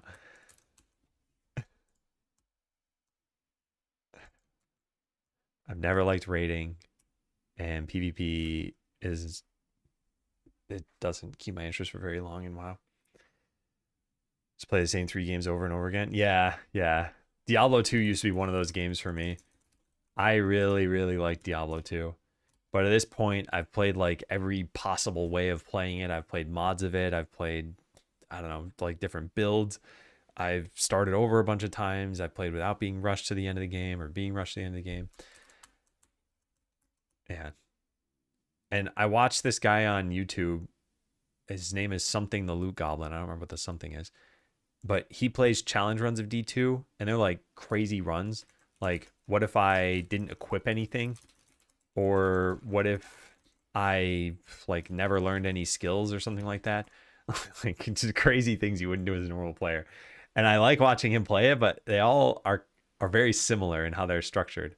He gets through normal mode, everything's okay. Then things start getting hard toward the end of normal mode. Then he has to like really puzzle over it, like how do I fix this, or how do I get through this, or what items can I equip? And yeah, I'm like, oh, I'm glad I'm not doing that. Yeah. I'm the opposite. I hate leveling. Only enjoy the end game. Yeah, man. I think the problem for me with at least those games, so WoW in particular, I mean, every game kind of has the same overarching things. You have PvP and you have PvE. The PvE is mostly raids, and raids, at least in the version that I played, are more than 10 people, which I think is just unwieldy. You can put together a group of 5 people of strangers pretty easily, even 10 people pretty easily, but more than 10 people is not easy anymore. So it's just a hassle. So you got to like join a guild and then be on some schedule. And then it's like, oh, it's Tuesday raid night. I just don't like that. So PvP, I think the issue that I have there is there are a lot of try hard people. And in an RPG with PvP, your gear matters a lot. So the people who've been PvPing for longer are not only more skilled, but they also have better gear. So even if you are more skilled, you can't necessarily beat them. This isn't like a hard and fast rule, but yeah. Whereas if you're playing a game like StarCraft, for example, there's no concept of gear. You could play and on minute 1 be better than someone who's been playing for like 10,000 years because it's just how much is in your head and how fast are you at doing things and strategizing. Now, that said, no one with 1 minute of gameplay is ever going to beat a pro, but they could theoretically.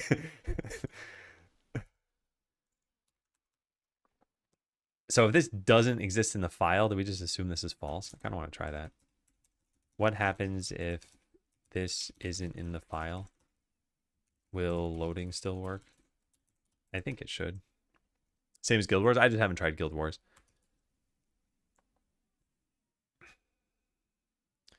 Mid Streaks Life Crisis. Maybe we'll buy a motorbike. Mid Streaks Life Crisis would be like in the hundreds. EverQuest had a guild raid nights with 40 plus people without any kind of raid finder. 12-hour raids are ridiculous. Yeah, and even so, I've been to a couple of those even back in the day in like 2004, 2005. I remember being part of some like 40-person raid, and it was exciting to do once. And after that, it was like, man, people get together every week for this, and it was like running the same dungeon, and it was with the chance of getting like one piece of loot. Not for me, that is for sure. All right, so once you do watch the intro, we want to save this there. Town menu, where do we put this? Something's got to track this. I mean, I guess for now I'm putting it here, but I don't like this idea. Do we get any save data from here? We don't. I'll put it in the town for now. I just want to get this working first, and then I can worry about where we're storing this stuff later. So private bool has watched outro equals nothing. And then we load from a save file. I guess let's get the save data first. Yeah, so this is going to be... Oh, wait, where's game progression data? Here it is. As watched outro, we'll put here. Equals that. And then when we load from the saved game, we're going to just set this. And then when we've loaded pretty much everything, there's a load from save data here. Menu, yeah, here it is. All right, so if we're in story mode, how do we check that? Town dot is story mode. So if you're in story mode and you have beaten the snake, where do we check that? Battle panel instance map dot has get highest elite level defeated. Instance ID Inferno is greater than 0. And you haven't watched the intro. Yeah, there. All right. This is technically not accurate. What we really want to check is, have you gotten an antidote in your shop?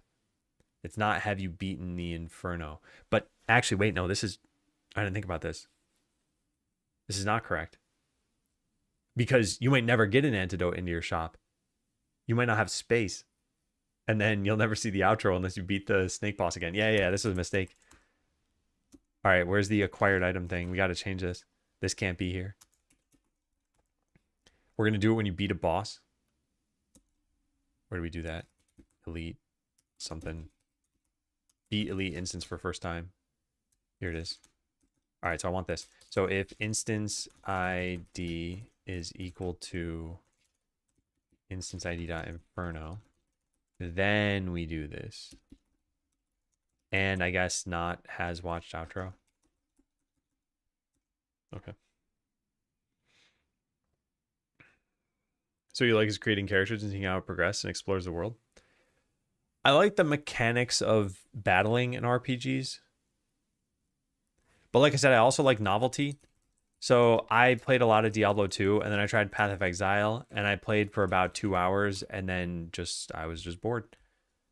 Path of Exile is probably a great game, and I think there's probably a lot of depth to play, and I just didn't care. So, like I said, I want to do a video on this at some point, because I imagine a lot of people feel kind of similarly, and they just haven't kind of pinpointed what's going on. I've been thinking about this for a while now, and I've been talking about it for a while now, that I've got a whole lot of reasons behind this. The other thing that kind of happened is, I think there are some games that I'd rather play with friends at this point. And RPGs are getting to be in that category where it's like, why do you level a character? And it's either because you enjoy it, or you need to for the end game, or there are probably some other reasons there too. But like, I do enjoy it. But then, like, why am I progressing in this character?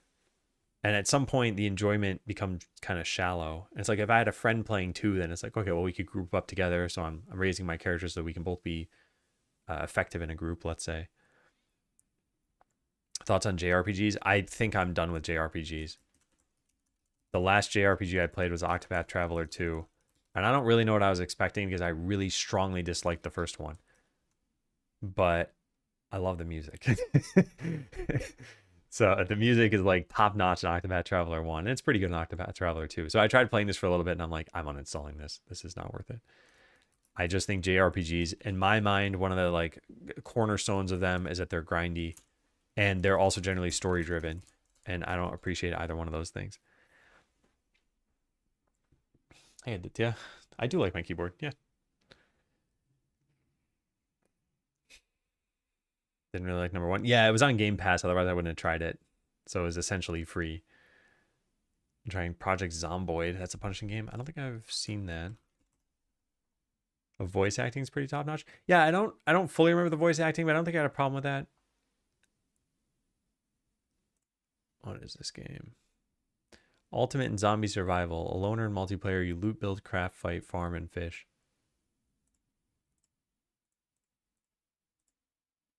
Is this like... what's that game? Like Escape from Tarkov, but in an RPG form?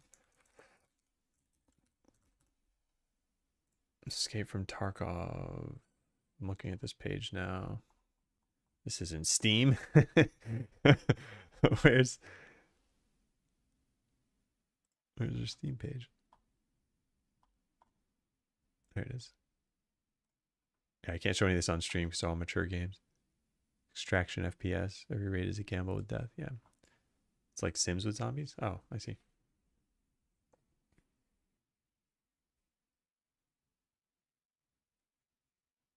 Adam hates stories. Adam does hate stories. You mute the music in every game you play?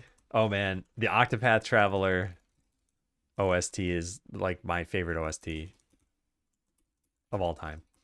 This is the original soundtrack, by the way. And that's saying a lot because Final Fantasy VII knocked it out of the park. Like the original Final Fantasy VII. So many fantastic musical ideas in that. And then somewhere up there has got to be like Zelda as a series, I guess. Although that's not one original soundtrack. But I really like the Zelda tunes too. Has all the grind with barely no story. I don't necessarily mind grindy games. I guess it's just how the grinding plays out. The only game right now that I'm looking forward to, and I'm not saying that there won't be other games I like in my life, but the only one I know about right now that I have on my radar is Slay the Spire 2. So I do plan on buying that. That's going to be a day one purchase. I'd find it incredibly hard to believe if I don't enjoy that game. All right, let's test all this stuff out. So we need to beat the final location to pop up the show watch outro thing. I think I might have made it so that you can do this just by pressing page up still. Yeah, I did. But I don't want that to be there anymore. So we're going to comment this out. And that means we probably got to get out of the tutorial. Skip tutorial. And I'll try that again. Oops. Deaf/hard of hearing, so my brain can't process sounds as well. Yeah. I've heard of other people doing this too who don't have that problem. They just still don't want game music playing, or they want their own music playing or something. I think that's fine. I don't think that music is probably like a make or break for a lot of games unless it's a rhythm game. I think if you're playing a rhythm game and you don't like any of the music, you're probably not going to like the game. But yeah, for every other game, I think it can add to it. I think it can also subtract from it if it's really obnoxious. But I used to play a game called Realm of the Mad God. And it was like some like cheapo looped music. And even though it just played over and over, it's like even that wasn't that bad. I probably should have muted it sooner though. Okay, so we want to beat this location. If I unlock everything, does it consider that I beat it? I don't know what's going to happen if I click this button.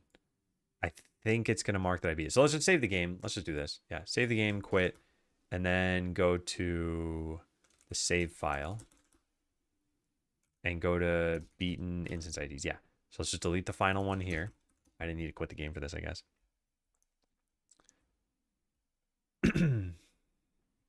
Currently playing Slay the Spire for the first time. Really simple and good. Slay the Spire is one of the few games that within like, I don't know, 5 minutes, I'm like, I get this. I get why this is popular. It just does so much well. And it helped that for whatever reason, my particular friend group / my wife really liked the game too. So I'd heard of them playing it for a really long time. In fact, my wife is still playing it to this day. She's got it on her iPad.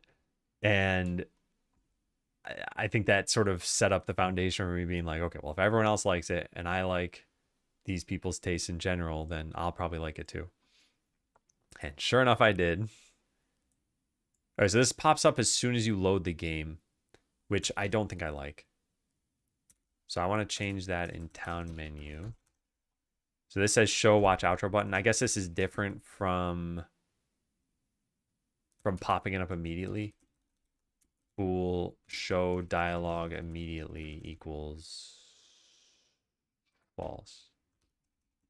And then we'll override this to be true here. And I'll put this here too. Yeah, sure. Let's try that. It's very iPad friendly. Yeah. It is. I think most card games are. I'd be surprised if you couldn't translate it to a touch screen. Because it's not like, well, maybe Magic the Gathering is different, but it's not like you need any reaction time in a single player card game. It's like you could take 2 hours to pick each turn, each move, and it's not going to change anything. At least the card games I've played. Multiplayer ones are different, obviously. You'll have a turn limit. All right, so we click continue. It's not going to pop up the dialogue. Oh, it did. What? Is it because this is getting hit? Oh, is it because I didn't actually use the conditional? Yeah, I didn't. Whoops. Okay, my bad. Yeah, that's what you get when you're streaming. Here. If this, then do that. Yeah, I forgot to use it. Yeah. Thankfully, I'm not so on autopilot that I just spun out of control there. Immediately identified that. I said no dialogue should show up. We have this button. If I click it, if I don't click it, doesn't matter because if I load the game again, it's going to be there. But then as soon as I click watch game outro, no, not as soon as I click this, because I never marked that you watched it. So something needs to know that you've watched this. And it's currently saved to the town, but the town isn't the thing that pops this up. So it does kind of make me wonder if we should put this into the town menu so that we can mark it here. I don't think it should be anywhere here at all anyway. It should be somewhere else entirely. Or we just make this public. Yeah, I'll put this in the town menu. Yeah, I like the letterbox effect. And for those who haven't seen the outro, I'll show it in just a bit. All right, so let's put this here. This is now going to be public. Look like that, and then get private set. Which means we need to move this somewhere. Right there, sure. And then we change every reference to this. So once you've entered the outro, we say has watch outro equals true. Doesn't matter if you actually fully watch it. That's not what this means. In fact, I should maybe even write that in the save data.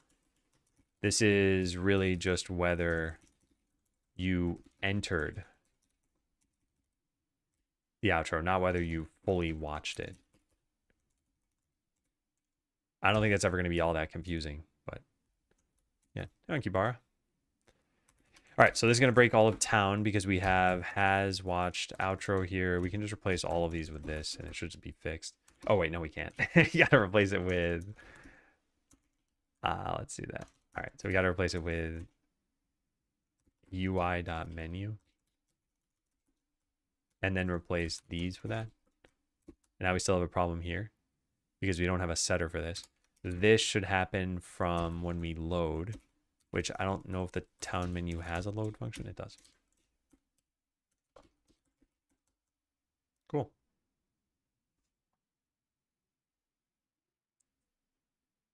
And then we can just set this here.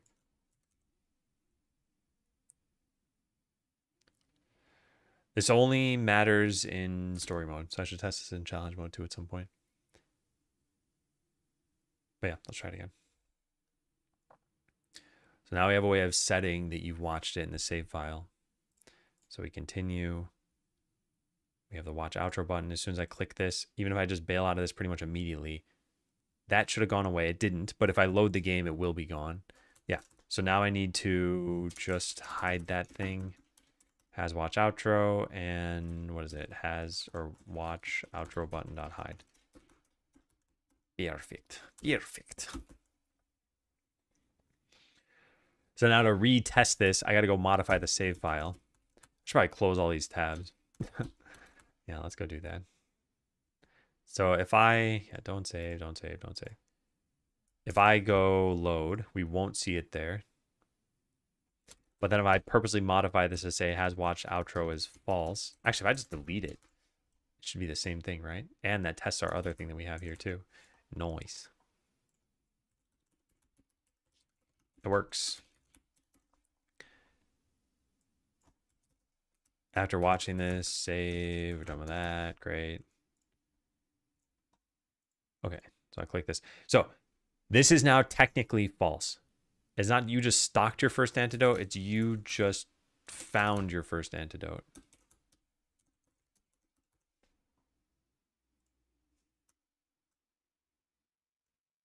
And I wonder if we should say coincidentally, I think I see someone in need.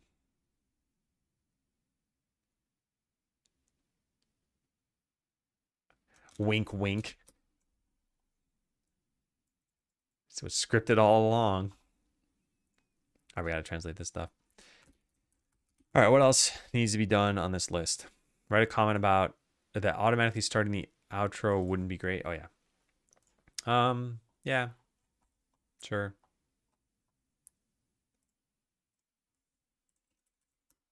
We make the user start the outro because it would probably be confusing to win the final battle and immediately see the scene change without knowing why. And having no setup for it too. So that's finished. That's finished. The town should probably fade out. So that's the only thing I think that's not happening. This stuff's all done.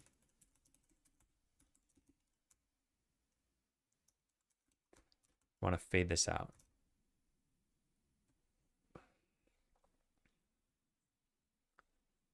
Let me take a look because it's probably a little bit jarring right now, right?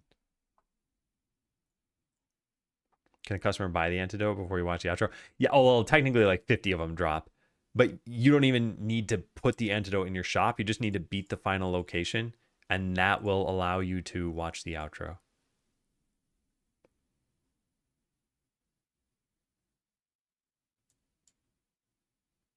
Yeah, so I just want to fade between those two scenes. We got to go do that. The outro itself could be responsible for that. Well, no, it can't be. Not if we're going to fade out from where the town is. I wonder if you can actually trigger this twice. So enter outro should be a fade that happens here. Can we? I don't think we can even do that. Because if we fade out the town, the UI is not going to fade. I think we need to put a... I think we need to put a black rectangle over everything. Let's see what happens when we do this anyway, though. Fade functions dot fade out town over the course of 3 seconds. And then just delete all this stuff. Replaces them. Maybe able to modify it to keep the town underneath. I had to write some special code for this. We have to take the town out of the scene tree, but keep it and then put it back in the scene tree afterward. So I'm not involving main for any of this stuff.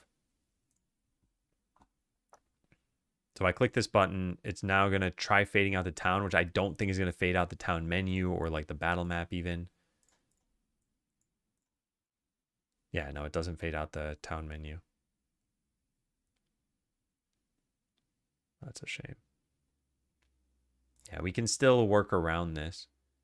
We can put something into the UI. We can just put a rectangle that covers the whole screen. And as long as it's on top of this and everything else, it should be okay. But I mean, that's kind of what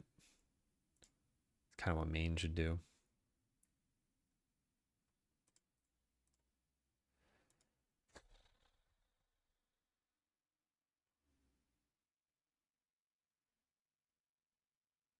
I should probably involve that.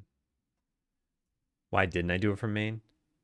So right now we like free the old scene and then add the new scene. And we need to change this behavior. We need to like keep the old scene around so that we can re-add it back in so the town picks up exactly where you left off. I just didn't feel like changing that. I also don't know how hard it would be to change that.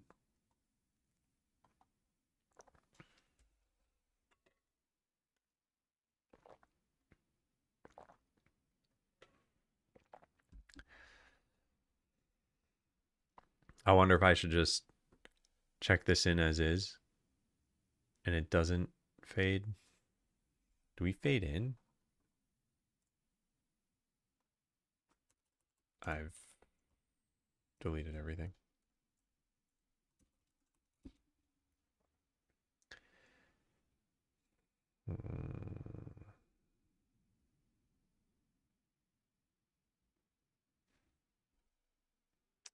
So if I click this, I think it just immediately switches. Yeah, we don't even fade this in. I'm going to leave this as is for now. Yeah, I'll file this for later. When entering the outro, the town should probably fade out. We have the node for this in main, but I'm not involving main and probably need to. So fade back to the game scene. Yeah, I guess we should just watch the whole intro. But I need a skip button there now. Uh-oh. Oh, huh. Oh, wait. Oh, that's the problem with me quitting during the cutscene? Yeah. Does it still leak everything?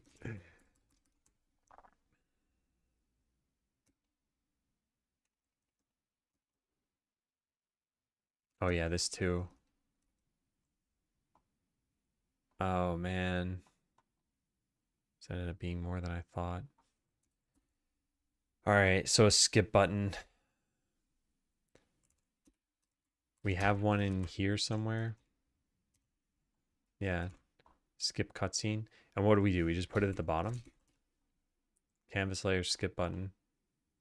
Yeah, we can just do this in the other scene too.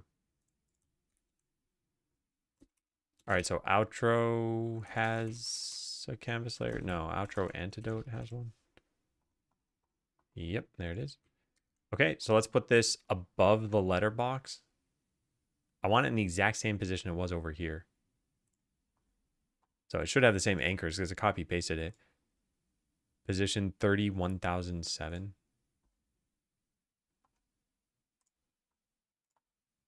Yeah, okay. As long as it's based on the anchor, I think we should be okay. I do want it to be inside the letterbox though, probably. Well, it's got to be visible on your screen. Anyway, whatever. There's the skip button. So now we go into here and we get the skip button, just like we did over here. Skip button. That paste 3 times. that's I need to clean my keyboard territory. Skip cutscene.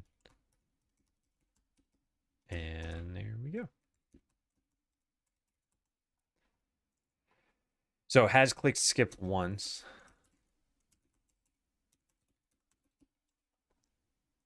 Yeah, I'll put this next to the skip button up there. So transition in the game, otherwise say really skip. Yeah. So this is just freeing up the outro, I think, which we only have as a result of this and outro. So public end, we're going to call over here. And that's that. Now we delete the handler for this. So now you should be able to skip this correctly. Oh, wait, no. We got to be able to press escape as well. Yeah, I didn't do that. You should be able to press escape to skip because that's how the intro works. So we continue, go to watch outro, click that. Now we press escape, it does nothing. But if we click skip, this is really skip. And then, yeah. Now there's no way to watch it again. The intro has an unhandled input. Yeah. Well, it's super easy to do this. We just copy paste this over there. Now we did just duplicate a whole bunch of code. Ideally, we would have made these inherit from the same thing to have a skip thing, but we don't have that. Why is that a different function? That's weird. Oh, it's in the wrong place. Oh, this goes over here. Cool.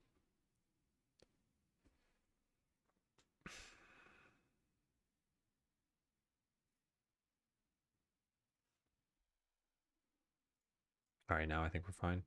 So now if I press escape when I'm in the cutscene, it says really skip. I press it again, and we skipped it. Cool.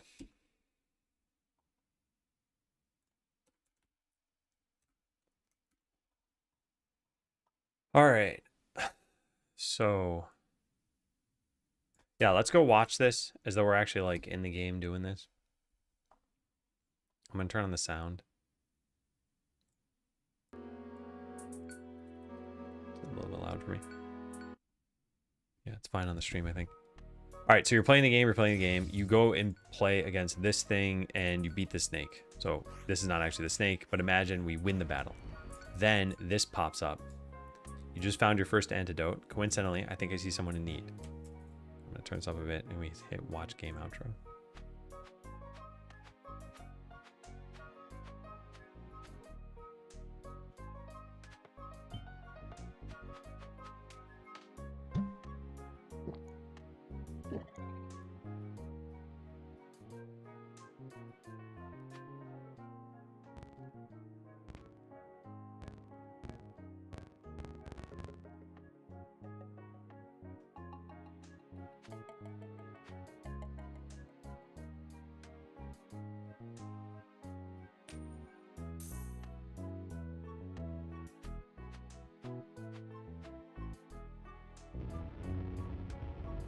Oh, it never ends on its own. I just realized. We gotta make it end after that. Whoops. All right. Where's that happen? There's the rumble effect. I guess we'll just make a like an end outro. Yeah. Public void, go back to game. Go back to game. All right, the reason we had to make a public function there is because I want to call this from the animation player after we've faded out. So we wait for this to be done. Good. Okay, now we go to the animation player and go find the ending bit. There should be some rumble sound. I think it's right there. Yeah. Oh, that's when we stop it. Where do we fade out? Right there. Yeah, nice. Okay, so right around like there. I don't know if we really want to wait half a second for that. But yeah, we're going to add in a function here that says go back to game. How come the antidote is yellow? It just is. We only have so many colored potions. I mean, we could make more pretty trivially, I guess, but here are the, I don't care about this. Here are the potion colors that we have, like a bluish, pinkish one, red, green, yellow, and white. And I don't know which one looks the best for a cure, but yeah, figured yellow was fine. Is there a color you'd be expecting for it? Because I don't, like, when I think poison damage, I think green, which is typically like I think it's actually just a Western thing, not an American thing necessarily. I think it's generally purple in Japan at least. But when I think antidote, I don't think a color at all. You're thinking green? Yeah, I don't. In fact, I wonder what other games even do. Like RPG antidote. If I just search for this and click images.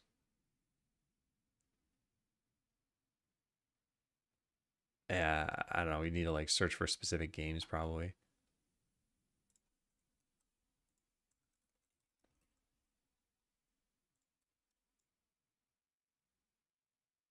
Color of Magic. Discworld. In RuneScape, it's like a sick green. RuneScape antidote. I think sick green is the right way to describe this. Although this is the different color. This is like gray. Hey, Dev Monkey. What other games have an antidote graphic? Final Fantasy, I don't think had graphics for them, right? Not Final Fantasy 1 at least. I can't even think of a game that has an antidote graphic. Maybe Secret of Mana? Mana items. Was there something that cure poison? I don't even remember. Items. Mana recovery. Here we go. Heals status ailments. No, it's just an herb. So I guess we need to know a game that has an antidote that is a potion specifically. Diablo 2 is a black potion. Their antidote potion? Yeah, that's true. Antidote potion. Because red was for life, and blue was for mana, and white was for stamina. There's no picture here. Yeah. Wait. And yellow was for thawing? Yeah, yellow was for thawing. Yeah, I don't really think potion colors matter too much. Like, I don't think it's worth changing the game over this, at least. For what it's worth, our green potion in the game is a poison potion. It will poison you. We use that graphic, I think. Oops. I'm going to just draw a picture on that. What is the shortcut for this? M, yeah.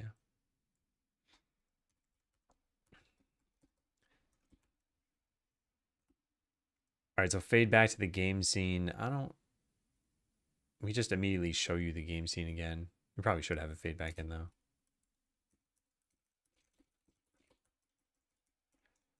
Then, yeah, what if you had an auto battle running? It should just get you right back to that auto battle. Gamer potion. You just break open an LED and pour it in. I would associate antidote with poison. It's associated with poison, yeah. Or maybe you mean you associate it with green. I played a lot of games. I just don't feel like there's a color in my mind for that. Like, even health, I would generally associate red with health in video games. And if I had to pick a color that people use for mana most of the time, it's probably blue. But yeah, for poison, well, poison I think is green. But for antidote, I don't really have one. And yeah.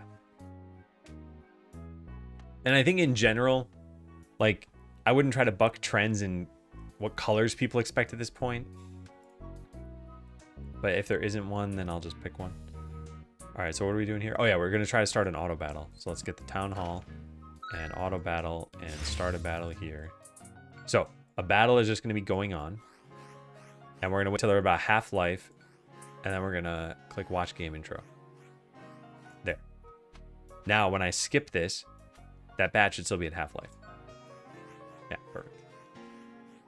All right. Great.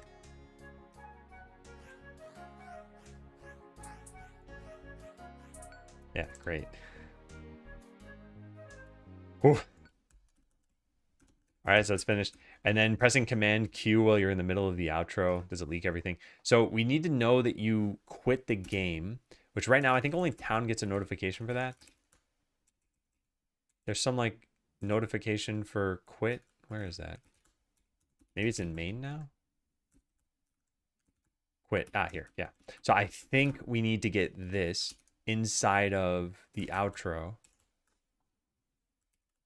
And if we get quit, we don't do anything here exactly. But what we do is we get the town and we free it. Or maybe Q free. I don't, it's not going to be another frame, so this probably won't work. And no, this has to be set. All right, let's see if that fixes this. I'm not super concerned about this. If we leak a bunch of things at quit time, just because you quit in the middle of the outro, I don't even know what the odds of that happening would be for a regular player. But it'd be nice to handle it correctly. So let's see if this does handle it correctly. So we just do this, and then we press Command Q. Yeah, nice. There's still some leaking stuff here, but that was always there. Or not that one, this one. But yeah, we'll fix that at a different time. All right, so town.q free. Prevent leaking a million things at quit time. Yeah. Yeah, I think C# pretty nice. All right, so the thing that I thought we'd have time to do, this we're just saving for later. In fact, let me just file a task on this. Handle fading to and from the outro. I didn't end up involving main at all, but we probably need to. Yeah, so that we can fade the town out and then back in when entering / leaving the outro. Note that we keep the town around in memory so that we can add it back to the scene tree later. This is why I didn't involve main. I didn't want to change the current logic. Just out of laziness for now. Guess who's going to get this task? No, actually, I might take this, but I don't think it's worth doing in this commit, at least. The build tools feel so bulky. I think at least in terms of game development, the only thing I'd like to have with C# is hot reloading that works. And there is hot reloading, but it's just very unreliable. So I gave up on it a while ago. So as soon as you're done with the cutscene, give access to bone mode. Doesn't a tip show up in the game? Something like you beat the game? Beat story mode. Yeah, here. What does it say? Congratulations, you've completed story mode. You've now unlocked bone mode. Try it from the title screen.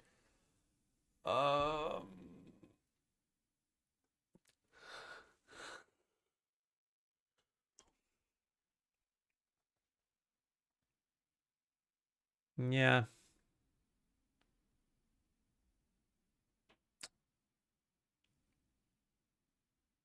What I'm debating on is, should you have to watch the outro to be able to unlock bone mode? And I don't think so. I think it should just be unlocked immediately.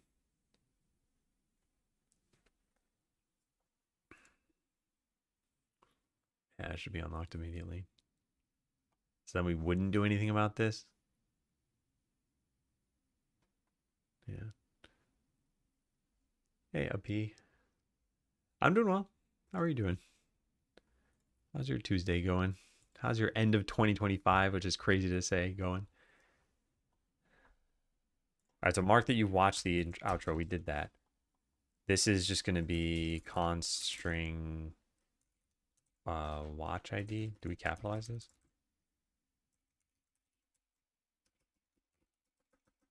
So we put this here. Okay, and then we translate these other things. Can we use TR?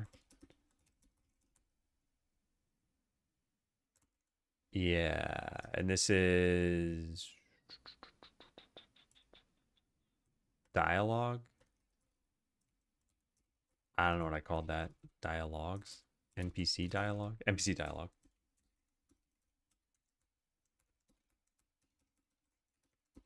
Cool. And then watch game outro. That's a button. And that's it. So we've now translated this. How does it work? By taking the English translation as an argument. So the way this works is we generate what are called portable object template files.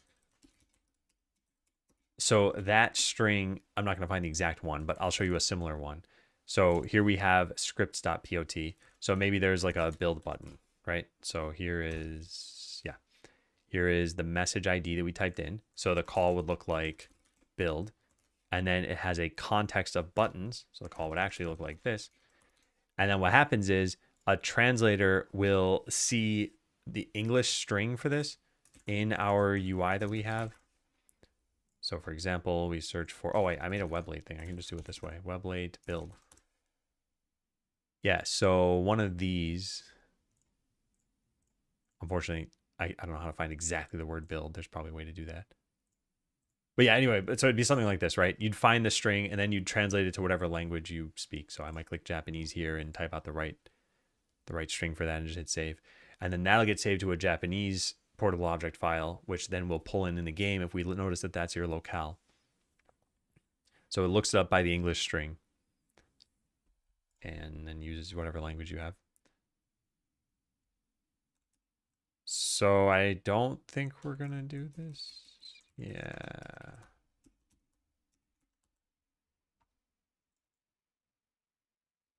All right. So I do have a few things left here. I got to clean up. So yeah, like where I left off is need to clean up the commit I was working on. There are several parts to it. I don't know if I want to store things in the town menu. Because that's where we're storing that stuff now. But the rest of this, I think, is looking pretty good. And really, the important part is that it works. Yeah, so I'll probably clean this up in my own time.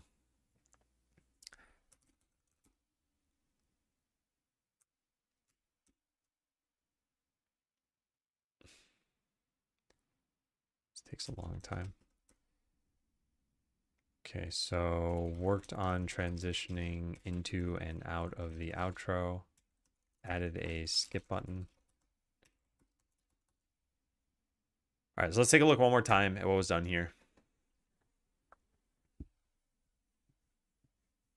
This is Xamarin. This is C# and Godot. So, yeah, what might you have thought of as Xamarin? Maybe if I had a scene file showing? I'm not sure. But no, yeah, it's just C#. All right, so we go back into continue here. It should show the watch outro thing. Although I guess what we could do is start a new game and beat the final boss. Wait. Let's do this for a sec. I have the save file open, so can't we just mark that you have not beaten them and then go beat them? Yeah, I think that'll work. So we have the, oh yeah, nice. The snake's right there on the map. I forgot about that. I haven't seen that in a long time. All right, and then I kind of want to turn off that debug disable for tips. So this will show us the tip for beating the final boss. But first, it's going to try showing us a bunch of other tips. So we just have to speed this up a little bit and then wait until all the tips show up. It's going to say something about hiring an adventurer, building the town hall. In fact, actually, if we just go build the town hall and hire an adventurer, it shouldn't say anything, right? Oh, well, there, it did that. Yeah, so that goes away. Do we have any other tips? Doesn't look like it. Okay. So, there we go. Okay. You have to just keep waiting until all the tips are gone, and they take like 10 seconds. Real seconds. I don't think you can speed it up. Alright, so now we go try to fight the boss. Oh, which we can't do unless these characters are super powerful. I don't have a way of super powering a character, do I? This is as good as I can go. It's a level 20.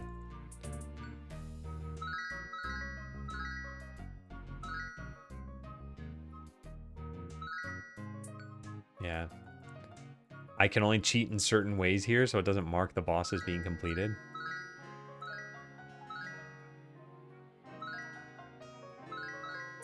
Actually, we can just get every skill point, can't we? Yeah. All right, so let's just send those two in to fight the boss.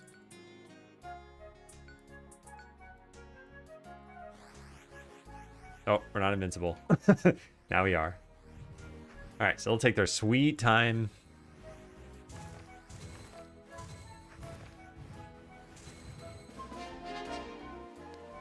And then this popped up immediately, which is kind of bad.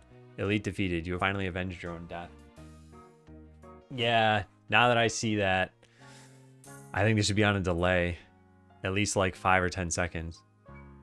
Congratulations, you've completed story mode. You have now unlocked bone mode. Try it from the title screen. Alright, I can click watch game outro. I'm going to watch this and make sure it goes back to the game at the end.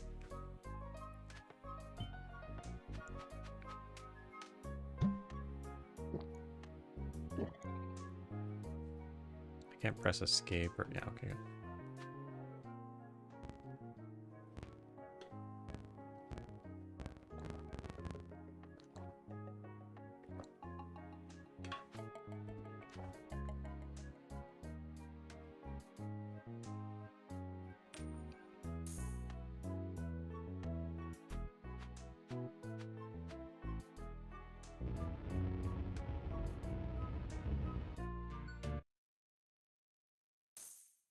And then I played the button sound. I didn't think about that.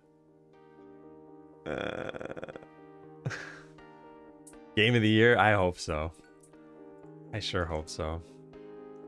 Alright, so we got to delay the dialogue from showing up, which happens in town. And it's when you beat an elite instance for the first time. Yeah, so this show watch outro button, I want this to happen after like 5 or 10 seconds.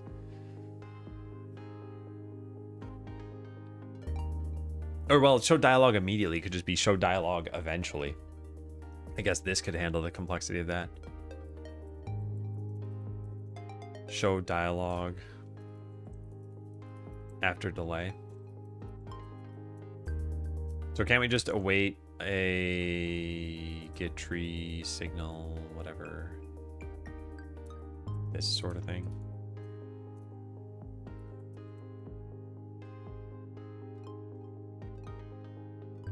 Get tree, create timer. Okay, I wanted to wait like 10 seconds.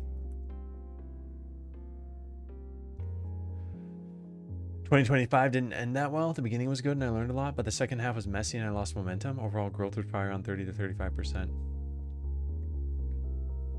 Right now on a short break to reset, heading into 2026. I plan to work harder and make sure I don't repeat the same mistakes. I think you sounds like you have a good attitude about this.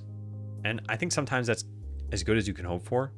Like, we can't be productive 100% of the time. We set goals for a whole year, but it's hard to plan for a whole year. Also, even if you could plan your sort of work schedule, you can't necessarily plan your personal schedule. Like, people fall ill, things happen, you have to move all of a sudden, anything could happen. Also, if you look back at your year, I mean, you probably did a lot. At least the first half you said was pretty good. All right, so this is just complaining that I'm not inside of a task. Yeah. I don't want this to return a task. And now this other thing is going to complain, probably. Maybe I should just have show dialogue on a... Yeah, I should just delete this. Wait, stop the game.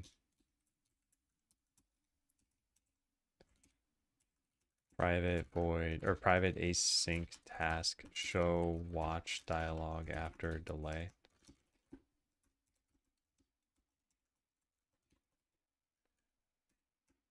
There we go. System.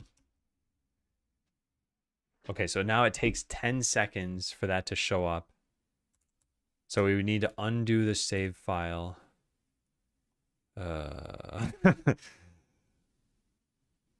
And oh wait, no, it didn't autosave. Highest elite level defeated 10. How is that the case? Oh, because I didn't beat the regular battle. All right, so we get rid of that. And then has watched outro, we get rid of that. And then I run this again. How is my 2025 overall, and what are you up to these days?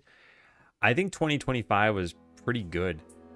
You know, one of the things I think about is I look back, I keep this journal, and I don't plan on looking through every single day or anything, but if you look through pretty much all of this year, in fact, I think every single day that was listed here, yeah, it says Skeleseller as bullet 1.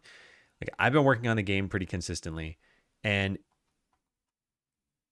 at any given time, I feel like, wow, like, these months were pretty productive.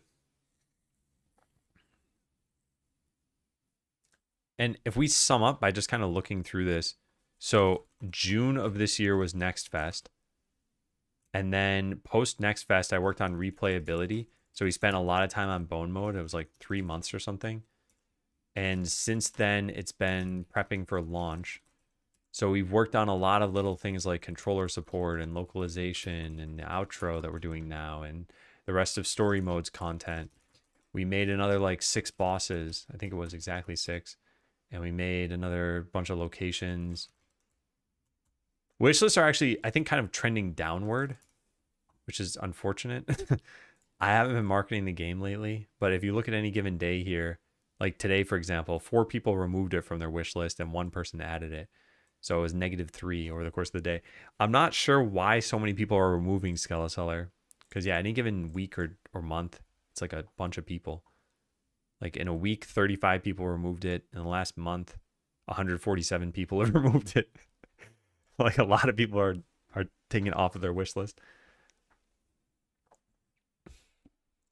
In 3 months, it's been, yeah, 379.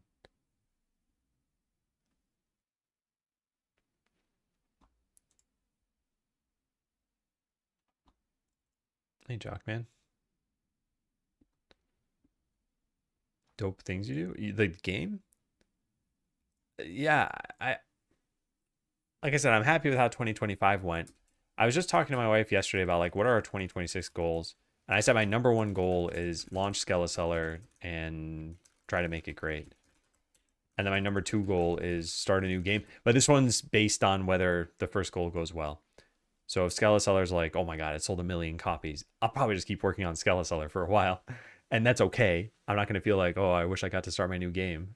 I'd be happy with that. But yeah, I think there's some amount of like see Skeleseller through and then start the new one. Seeing how you track everything is honestly impressive. How do you manage to stay so consistent and productive? I'd like to know what actually works for you. A lot of it is the stream structure that I use. Like I'm on Twitch, I'm on YouTube. So I will start at the same general time every day, end at the same general time, and do work during that time. It's not necessarily the most productive thing. It's also my main gig. Like I don't have a different full-time job. This is my full-time job. So all of that really helps. As far as the journaling and everything, that's pretty fast. Like you saw me writing it today just now. I try to just keep it to 2 bullet points to sum up the day at most. And this year I only used 1 bullet point. But in 2024, we sometimes had like, oh, I did mentoring that day, or I worked on, yeah, other little random things that are here. And earlier on, I think we did, yeah, there were lots of days with 2 different things. So this is not very heavyweight, and it's a nice way of just looking back at the year and being like, oh yeah, that's what happened for those 3 months, or that's what happened for all of 2024, for example. It's like we scroll down in here, we'll eventually see, yeah, like the bot that I worked on, Abbott, and then yeah, Code Jam. We did a game jam, a bunch of different things. Thanks, Jockman. No idea what they are. The script in that website. What website? This one? This is just my journal, if that's what you meant. And this is my to-do list. What else was I saying though? Yeah, I don't have any goals outside of game dev for next year, really. I wonder if that's a problem. Like even personally, I don't necessarily have any major things on my radar. With that said, I don't really put a lot of stock into yearly goals. I think it's a good idea to have like a plan for the year. But I guess resolutions like New Year's, they don't need to happen at New Year's time. Seeing how you track your work is motivating. As a web developer, how would you suggest I start 2026 in a focused and productive way? Honestly, I think a lot of this stuff comes from having a realistic view of your own life. So a lot of people go on vacation and then they're like, oh man, when I get back, I'm going to do X, Y, Z, and 7 other things on this list. And it's like you're on vacation. So all of a sudden you have like 40 hours more per week to just think about what you're doing with your time. But it's not realistic to think that that vacation mode you is going to bleed into the rest of your life. So I think it's the same thing. Like 2025 you is pretty much equal to 2026 you. So whatever you want to pursue, you got to fit into the structure of your current life. Like some people might want to exercise or diet or hang out with friends more or something. And it's like, okay, well, where will that time or that energy come from? So I think there are certain habits you could probably pick up pretty easily. Like if you like this journaling idea, it's very simple, right? Even the spreadsheet is pretty simple. It's literally just 4 columns, a date, bullet 1, bullet 2, and notes. You can take the structure for yourself if you want to. I wrote a little script that'll just add in a new day here for me.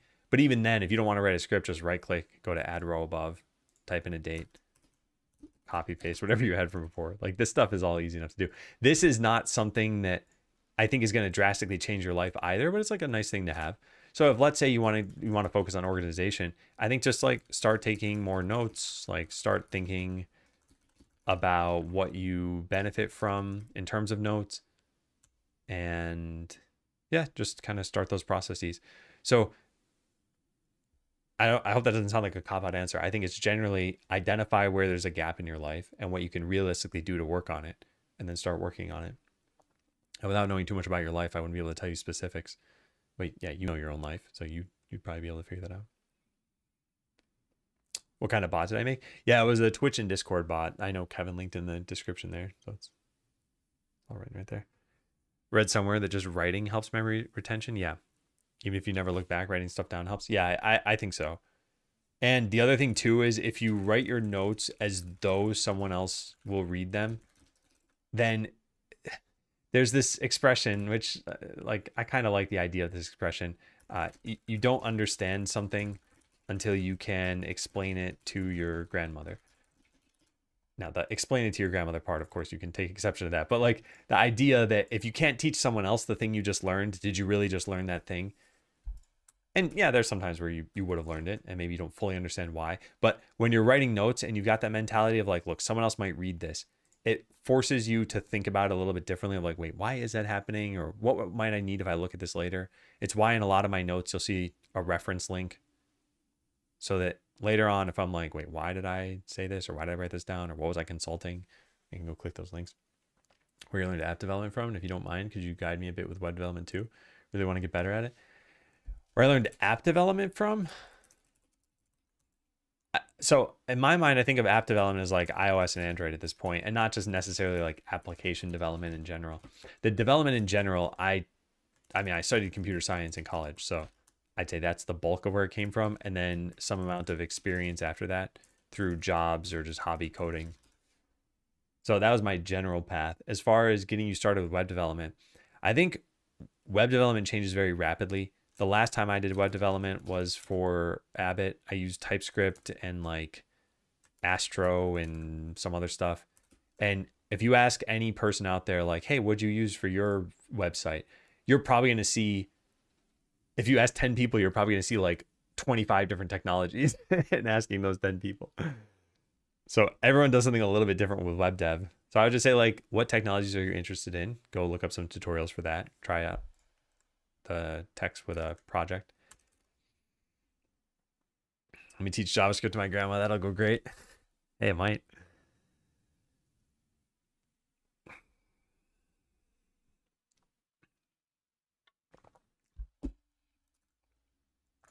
They might. All right. So I think we're good. Yeah, I think I'll finish some of this stuff up later. I have one more day this week that I'm going to be streaming. It'll be tomorrow. Then not. I won't be streaming on Thursday or Friday. So I don't really have a plan for tomorrow yet, but I think I should just do whatever I need to do, even if it's boring work for the stream. It's probably going to mean translation stuff. Maybe we look into the, I don't know. Yeah, I got to figure this stuff out. So just get something done. It's okay to treat this like an extra day. I can close some bugs, polish some of the outstanding work, or work toward playtesting. All right, I'm gonna get going. I will go find someone to raid. How long does it take to do desktop engineering? I think any sort of coding in general has a different ramp up time for everybody, but it's typically on the order of years. But that's not to say you can't start learning it now and actually like do something in that time.